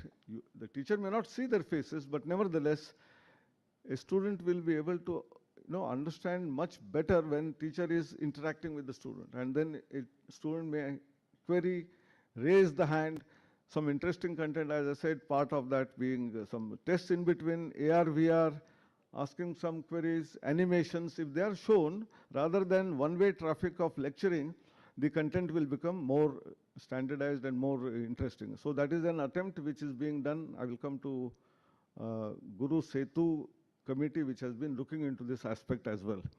Standardize the e-content by UGC, otherwise different people deliver the courses in different manner. That is another part. May directly be done by UGC or involve institutes like CEC or IGNO for that purpose. Encourage peer assessment on the lines of global practices. In our country, we never allow peer assessment or evaluation. I think this is one area which we should also start strengthening, which is important. Facilitate rating of courses. Many times when the course is completed in a normal curriculum and coursework, we have what is known as student feedback system for the teachers as well as the course content. But in the MOOC course also, we must have that. Also probably rating on a scale of 5, whether it is like for hotels and for various facilities. When we have that, why not for the course? This is 4.8 level course, means that is the acceptance level of the stakeholders, 4.3 or 4. And someone who is going below some level of 2.5, I think that course doesn't deserve to be there actually. I think something like this for adding new courses and taking off some of the courses may also have to be evolved in the process. We are facilitating of the entire course program when a student who has done it gives the testimonial, and that becomes a better way of judging how good the course is. So this is another area. We may have short videos of the students who have undertaken the course. I remember in one of the courses when a topper was from a very remote place in nearest Arunachal Pradesh. Out of some several lakh students who had taken the course, he is a student from Tripura, from a very tribal area, going to a nearest and then topping the whole. Then he got encouraged and he must have done at least 17, 18 courses. Although he was a student of mechanical engineering, I know he did computer science courses and became an expert in that. So these kind of possibilities which exist, such students should give their short video of maybe half a minute, and that can be used for promotion of that. I've already talked about establishment of SWAYAM chapters. Now the other strategies, 5 more minutes? That is more than enough, madam. To attract more students to SWAYAM courses, I have given one idea which we must be able to do. But more importantly, the 4 categorized courses are very necessary. They are multidisciplinary courses when the National Education Policy talks about multidisciplinarity. We all want our not only students but also faculty competencies to be enhanced, so some courses on that. Skill enhancement courses for the future of work preparedness, and value-added courses which we discussed, which is also based on our Bharatiya Jnana Parampara. Adhyaji very beautifully today morning explained about the Karma Yoga, which all students may have to undertake. The important part of learning or the student's education is dependent on various aspects other than classes, that is listening, reading, thinking, discussing and writing. And in the 4-quadrant approach, some of these is missing and we may have to add it in the process. As far as central universities are concerned, there are 3-step approach which we must identify and do it. Identify what are the courses available and which of them are relevant to your university, curricula for your courses and programs, map them, and then most importantly share them, because most students and faculty are themselves not aware of such a beautiful platform which has been created as a world's almost largest platform in the world. Number of students who are there onboarded are so many. So universities can play a very significant role in the adoption of SWAYAM. And I'm sure whether you use social media, you use your internal channels, please do it and then get it going. The top 10 central universities with SWAYAM Plus environment. SWAYAM Plus is another important area where the industry relevant courses by industry are posted. 375 courses are there. 95 of them are National Credit Framework aligned. 69 MOUs for joint creation of the content has been happening. So I think this is going to be an exciting time as far as the future of work is also concerned. So I think we must watch out. More number of courses are going to come on this SWAYAM Plus. But the challenge is very few central university are taking in, although more than 3 lakh students are taking this course. As far as the central universities are concerned, the registration is as low as 2,668. I think here is another area where for employability enhancement, our central universities have to start acting. The proposed transformation for SWAYAM Plus adoption is ensure SWAYAM Plus also is aligned with our curriculum, with the credits, both for minor degrees as far as electives are concerned, in for both the places. Facilitate industry internship embedded courses, employment generating courses, pursue the upskilling and reskilling, but this is also important. We talk about lifelong learning, so when students graduate and go out, they must also engage in learning further, and this platform has to be opened up for them. Develop courses also in regional languages and create as much outreach as possible. This is another statistic. So number of institutions who have joined, both from central universities and general colleges and other universities. Number of students who are there on the platform, 4.15 crore, 46 lakh in the central universities. I think I will not go into this because this is available as a slide presentation. One can use later. Now comes the problems and challenges. I would like to request Professor Uma Kanjilal, who was leading this group for connecting with all the Vice Chancellors. She will continue with this, and then we can have some questions and our answers for that. Thank you very much.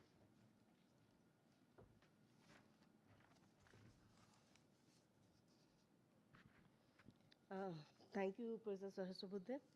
Honorable Minister of Education, Honorable Chancellor of Central University of Gujarat, respected Secretary Higher Education, respected Additional Secretary Higher Education, all Vice Chancellors of Central Universities, senior academicians, faculty from Central University of Gujarat. On this auspicious occasion, I wish you all a happy Guru Purnima. So what I plan to do is, first I'll talk about the challenges that in the group we have been discussing. This is the same one. Same one continues. वही उसका next page था.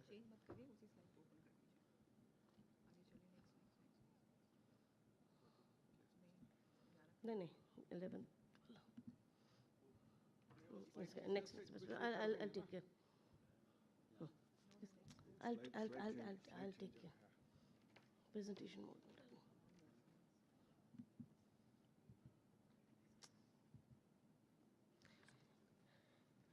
So, Professor Sahasrabudhe has given a background.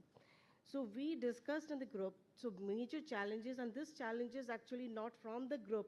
I collected it from National E-Governance Division.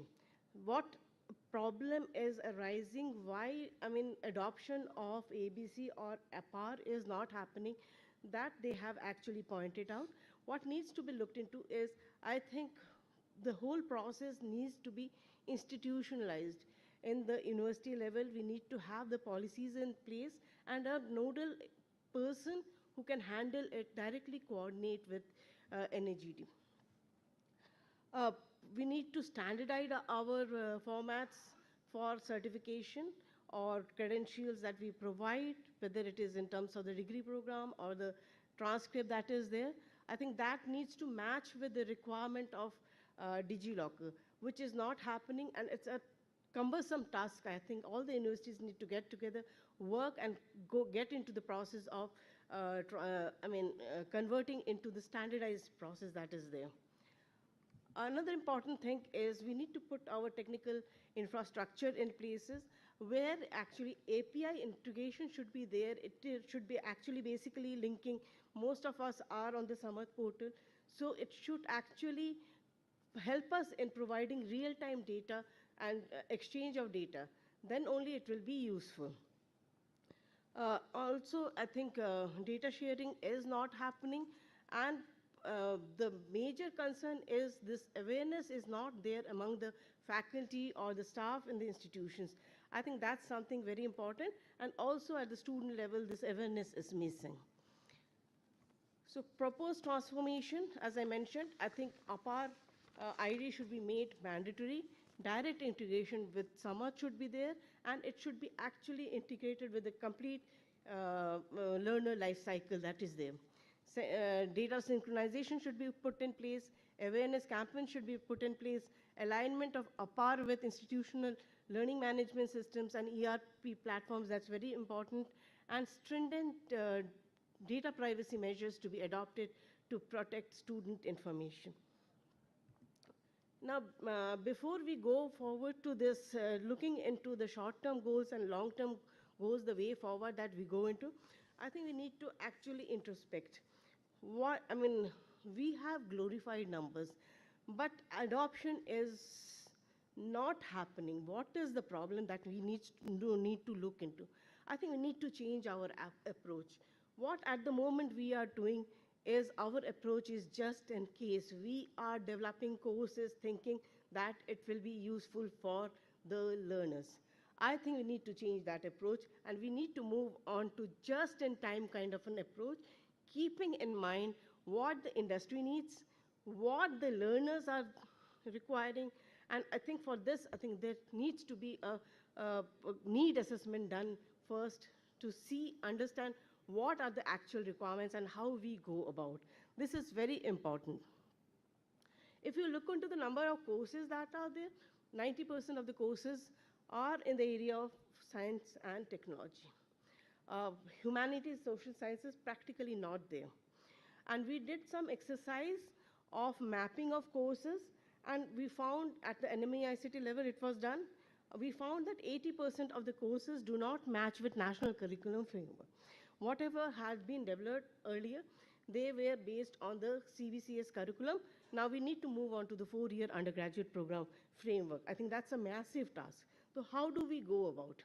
I think it's very important that we need to have a concerted effort.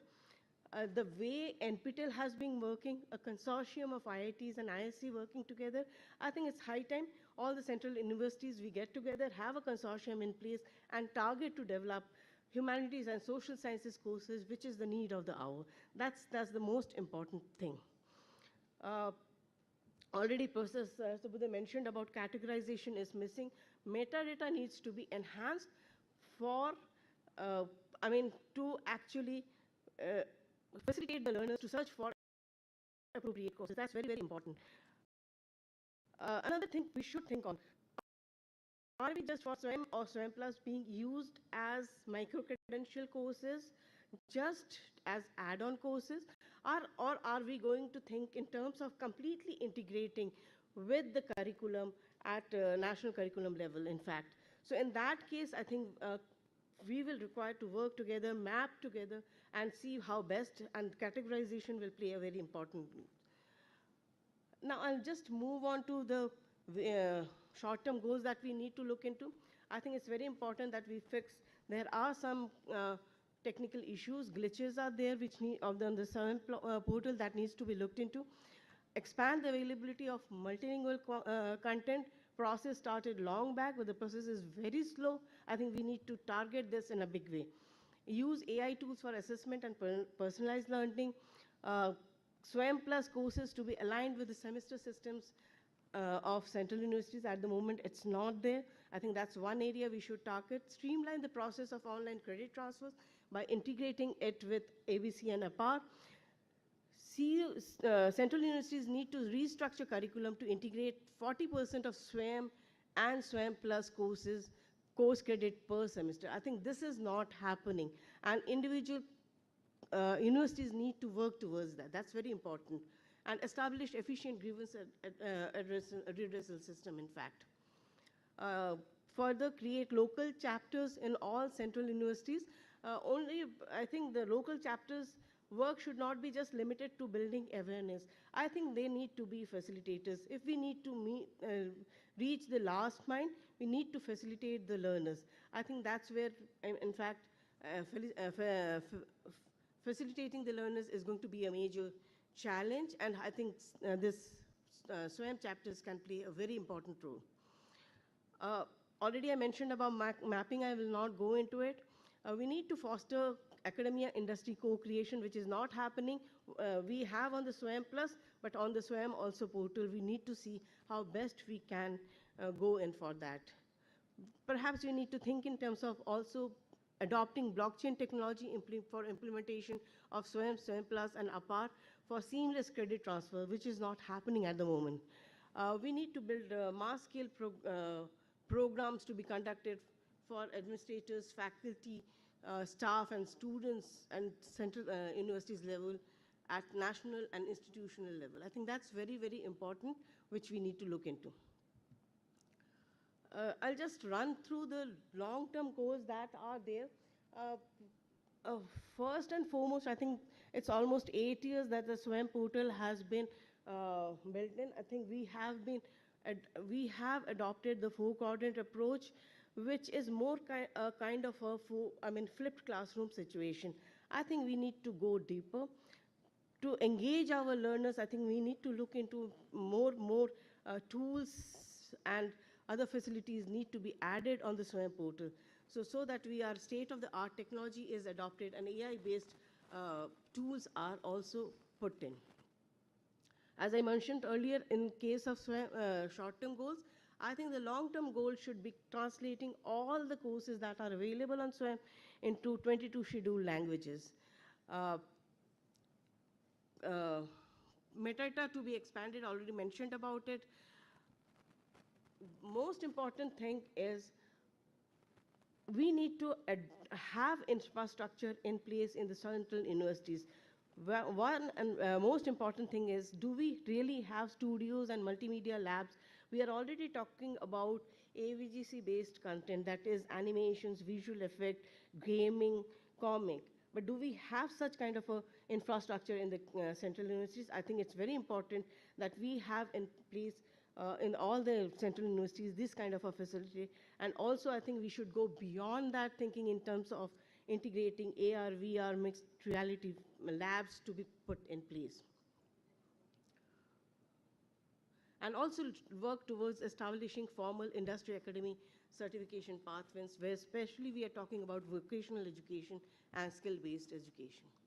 So as a concluding remark, I would like to state that the comprehensive approach of NEP 2020, augmented by technology through initiatives like SWAYAM, SWAYAM Plus, and APAR, sets the stage for transforming India's education system.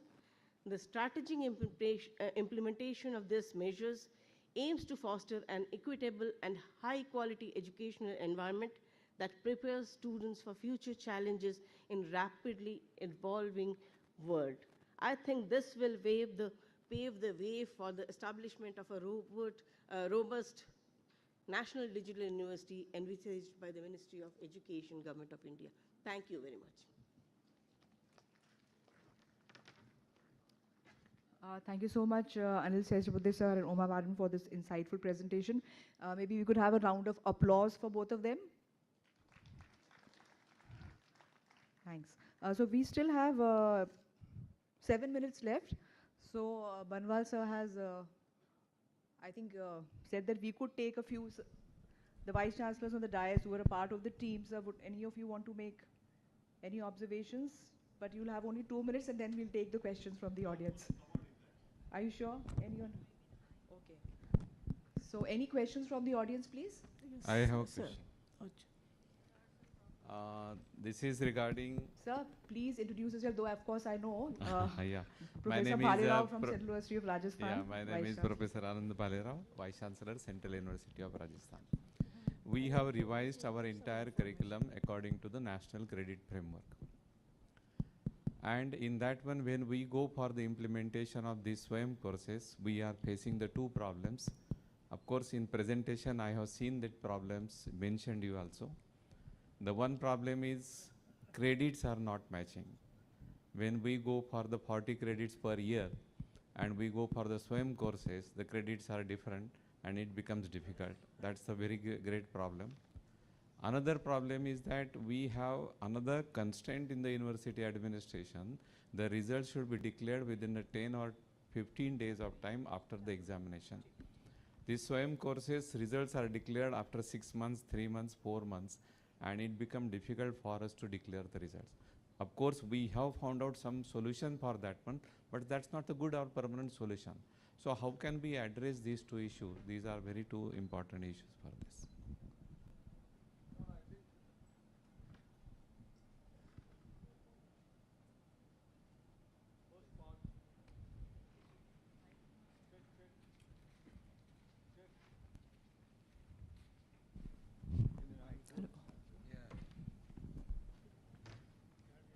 The first problem which you said we have identified and we are going to work on that.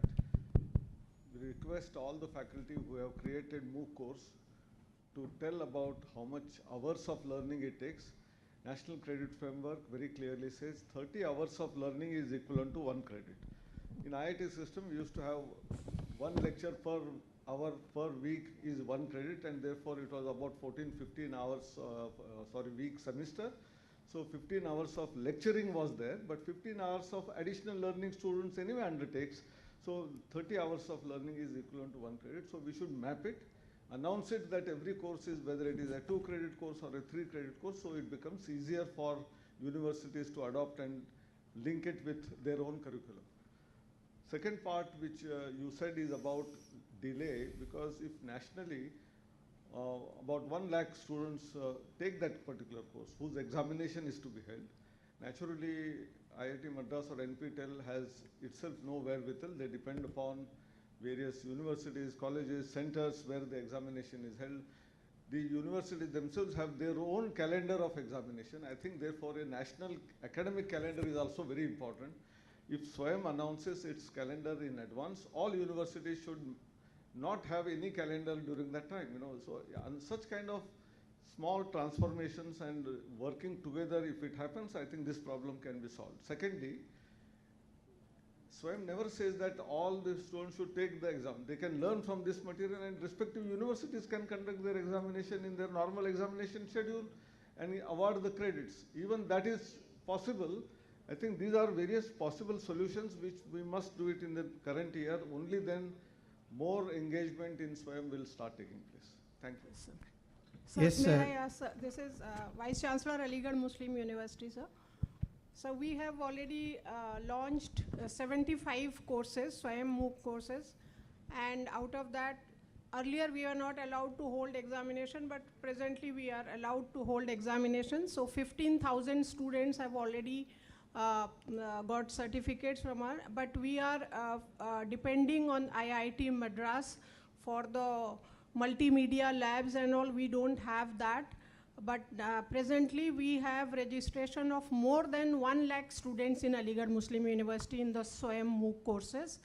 One request I will make, that if we are equipped with the multimedia labs, then we will not fully depend on IIT Madras. We can have our own recordings, and that will, in that way we will be achieving the target of 40% SWAYAM MOOC courses in the university. Thank you, sir. Madam, my request is you must also put your courses on SWAYAM so that other universities will take your courses. Sir, we have already launched our own courses in the MOOC. Thank you, sir. I think I mentioned also, all courses need to be overhauled. What was developed based on the CBCS structure.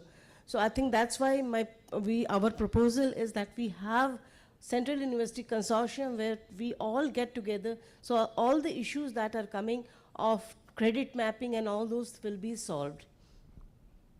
May I speak? I am Vice Chancellor Allahabad University. My name is Sangeeta Srivastava. Without any grudge or complaint, I would just like to point out that for the past 3 years we are holding an exam which is through a national testing agency. And the national testing agency, Allahabad University, has been constantly asking them for data after the result came out. But it is very unfortunate that they supplied data only to one university, Delhi University. They did not supply data to all other universities. Unlike NEET, I would like to say that the counseling and the entrance of the students should happen to all universities on the same date.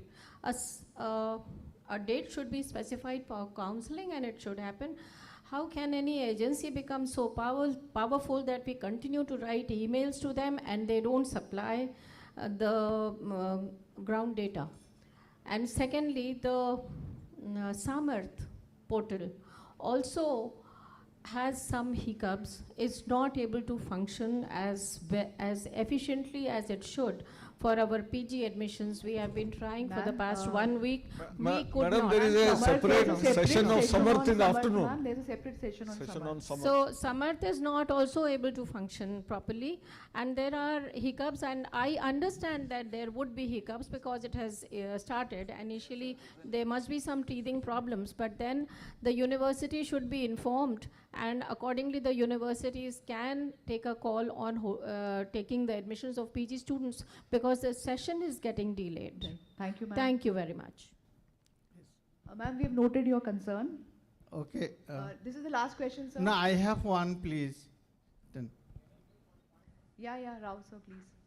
I think the SWAYAM courses are being taken by large number of students, but they are not using them for accreditation. This is the real problem. Because many students feel that the navigation is very difficult, it's cluttered, and the sites are buggy. they got stuck. So they're not very, they're not very safe using this. And content delivery is rather linear, not interactive. We need to develop, these courses in a TED Talk model where students get excited about learning. This is not happening. Okay, sir. I have one, please. Just one last question. Yes. Can you allow me, please? Yeah, so this is the last question. Yeah. Yeah. Sahasrabudhe sir has did mention in his presentation that some universities are really doing well using the SWAYAM platform, and some are yet to get into that platform. So they need to tighten their belt. So in that context, I feel that SWAYAM courses are alternative or option for the students to replace the physical classes. So they are option or they are alternative. So can we make a mandatory that SWAYAM courses student must do? Because some students are coming to me that it is not mandatory, it is an option or alternative. Can you make it mandatory on us? We are happy with physical classes. I think it is certainly an option. Yeah. Because if the university says that there is an elective, but the choices are there officially declared in the curriculum 4 choices. Yes. But we don't have teachers for 3, therefore this is a mandatory course. Yes. So in such cases, why don't you allow your students to take such courses which are available from the best of the faculty in the country and allow that to be creditized? That is understood, but we cannot force the students that you have to take SWAYAM courses.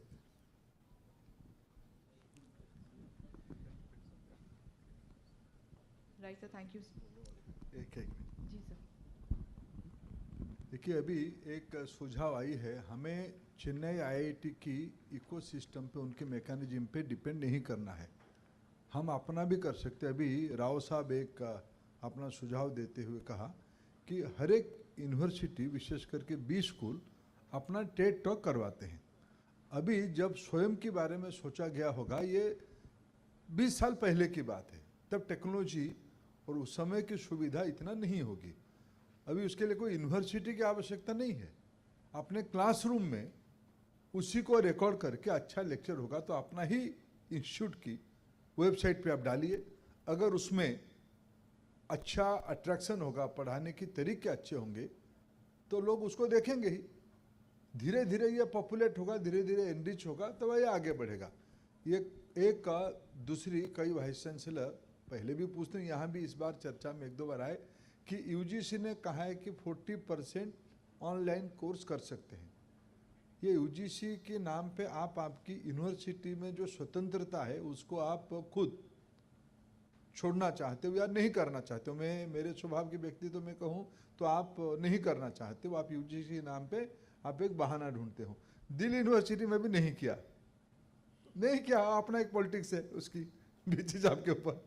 उनकी teachers नहीं चाहते हो, उनके एक narrative है, अगर माने कोई ऑनलाइन कोर्सेज बढ़ेगा तब शायद टीचिंग फैकल्टी की नंबर घटेगी, वहाँ एक कंसर्न है। उसको कैसे नेविगेट करेंगे यूजीसी की विषय नहीं है, ये विषय है योगेश सिंह जी की। रेस्पेक्टिव यूनिवर्सिटी वीसी यूजीसी की बहाना पे अपने, वो शब्द में नहीं लगाना चाहता हूँ, आप समझ रहे हो, आप रास्ता ना ढूंढे। और आने वाले दिनों में जब कहो सारा विषय पे इंटर यूनिवर्सिटी कंपटीशन होनी चाहिए, अपने अपने यूनिवर्सिटी की जो अच्छे टीचर है। मैं कल एक ऑनलाइन मीटिंग कर रहा था, ऑनलाइन रिव्यू कर रहा था, एक एक्सपीरियंस ले रहा था, कहना उचित होगा।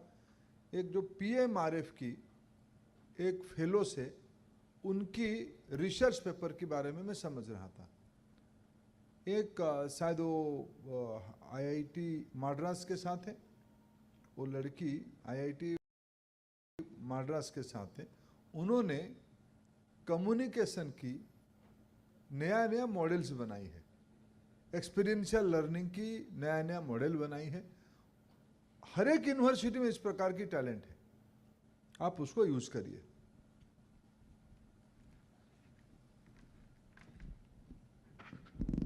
Thank you so much for your valuable inputs, Honorable Minister, sir. Thank you all for your patient hearing and to listening to the presentation. And once again, thank you to all the experts on the dais. I think we'll break for lunch now. Thank you all.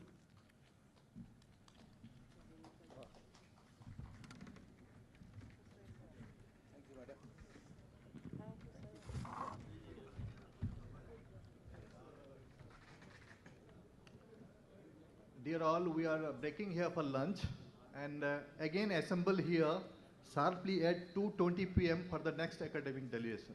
Thank you all.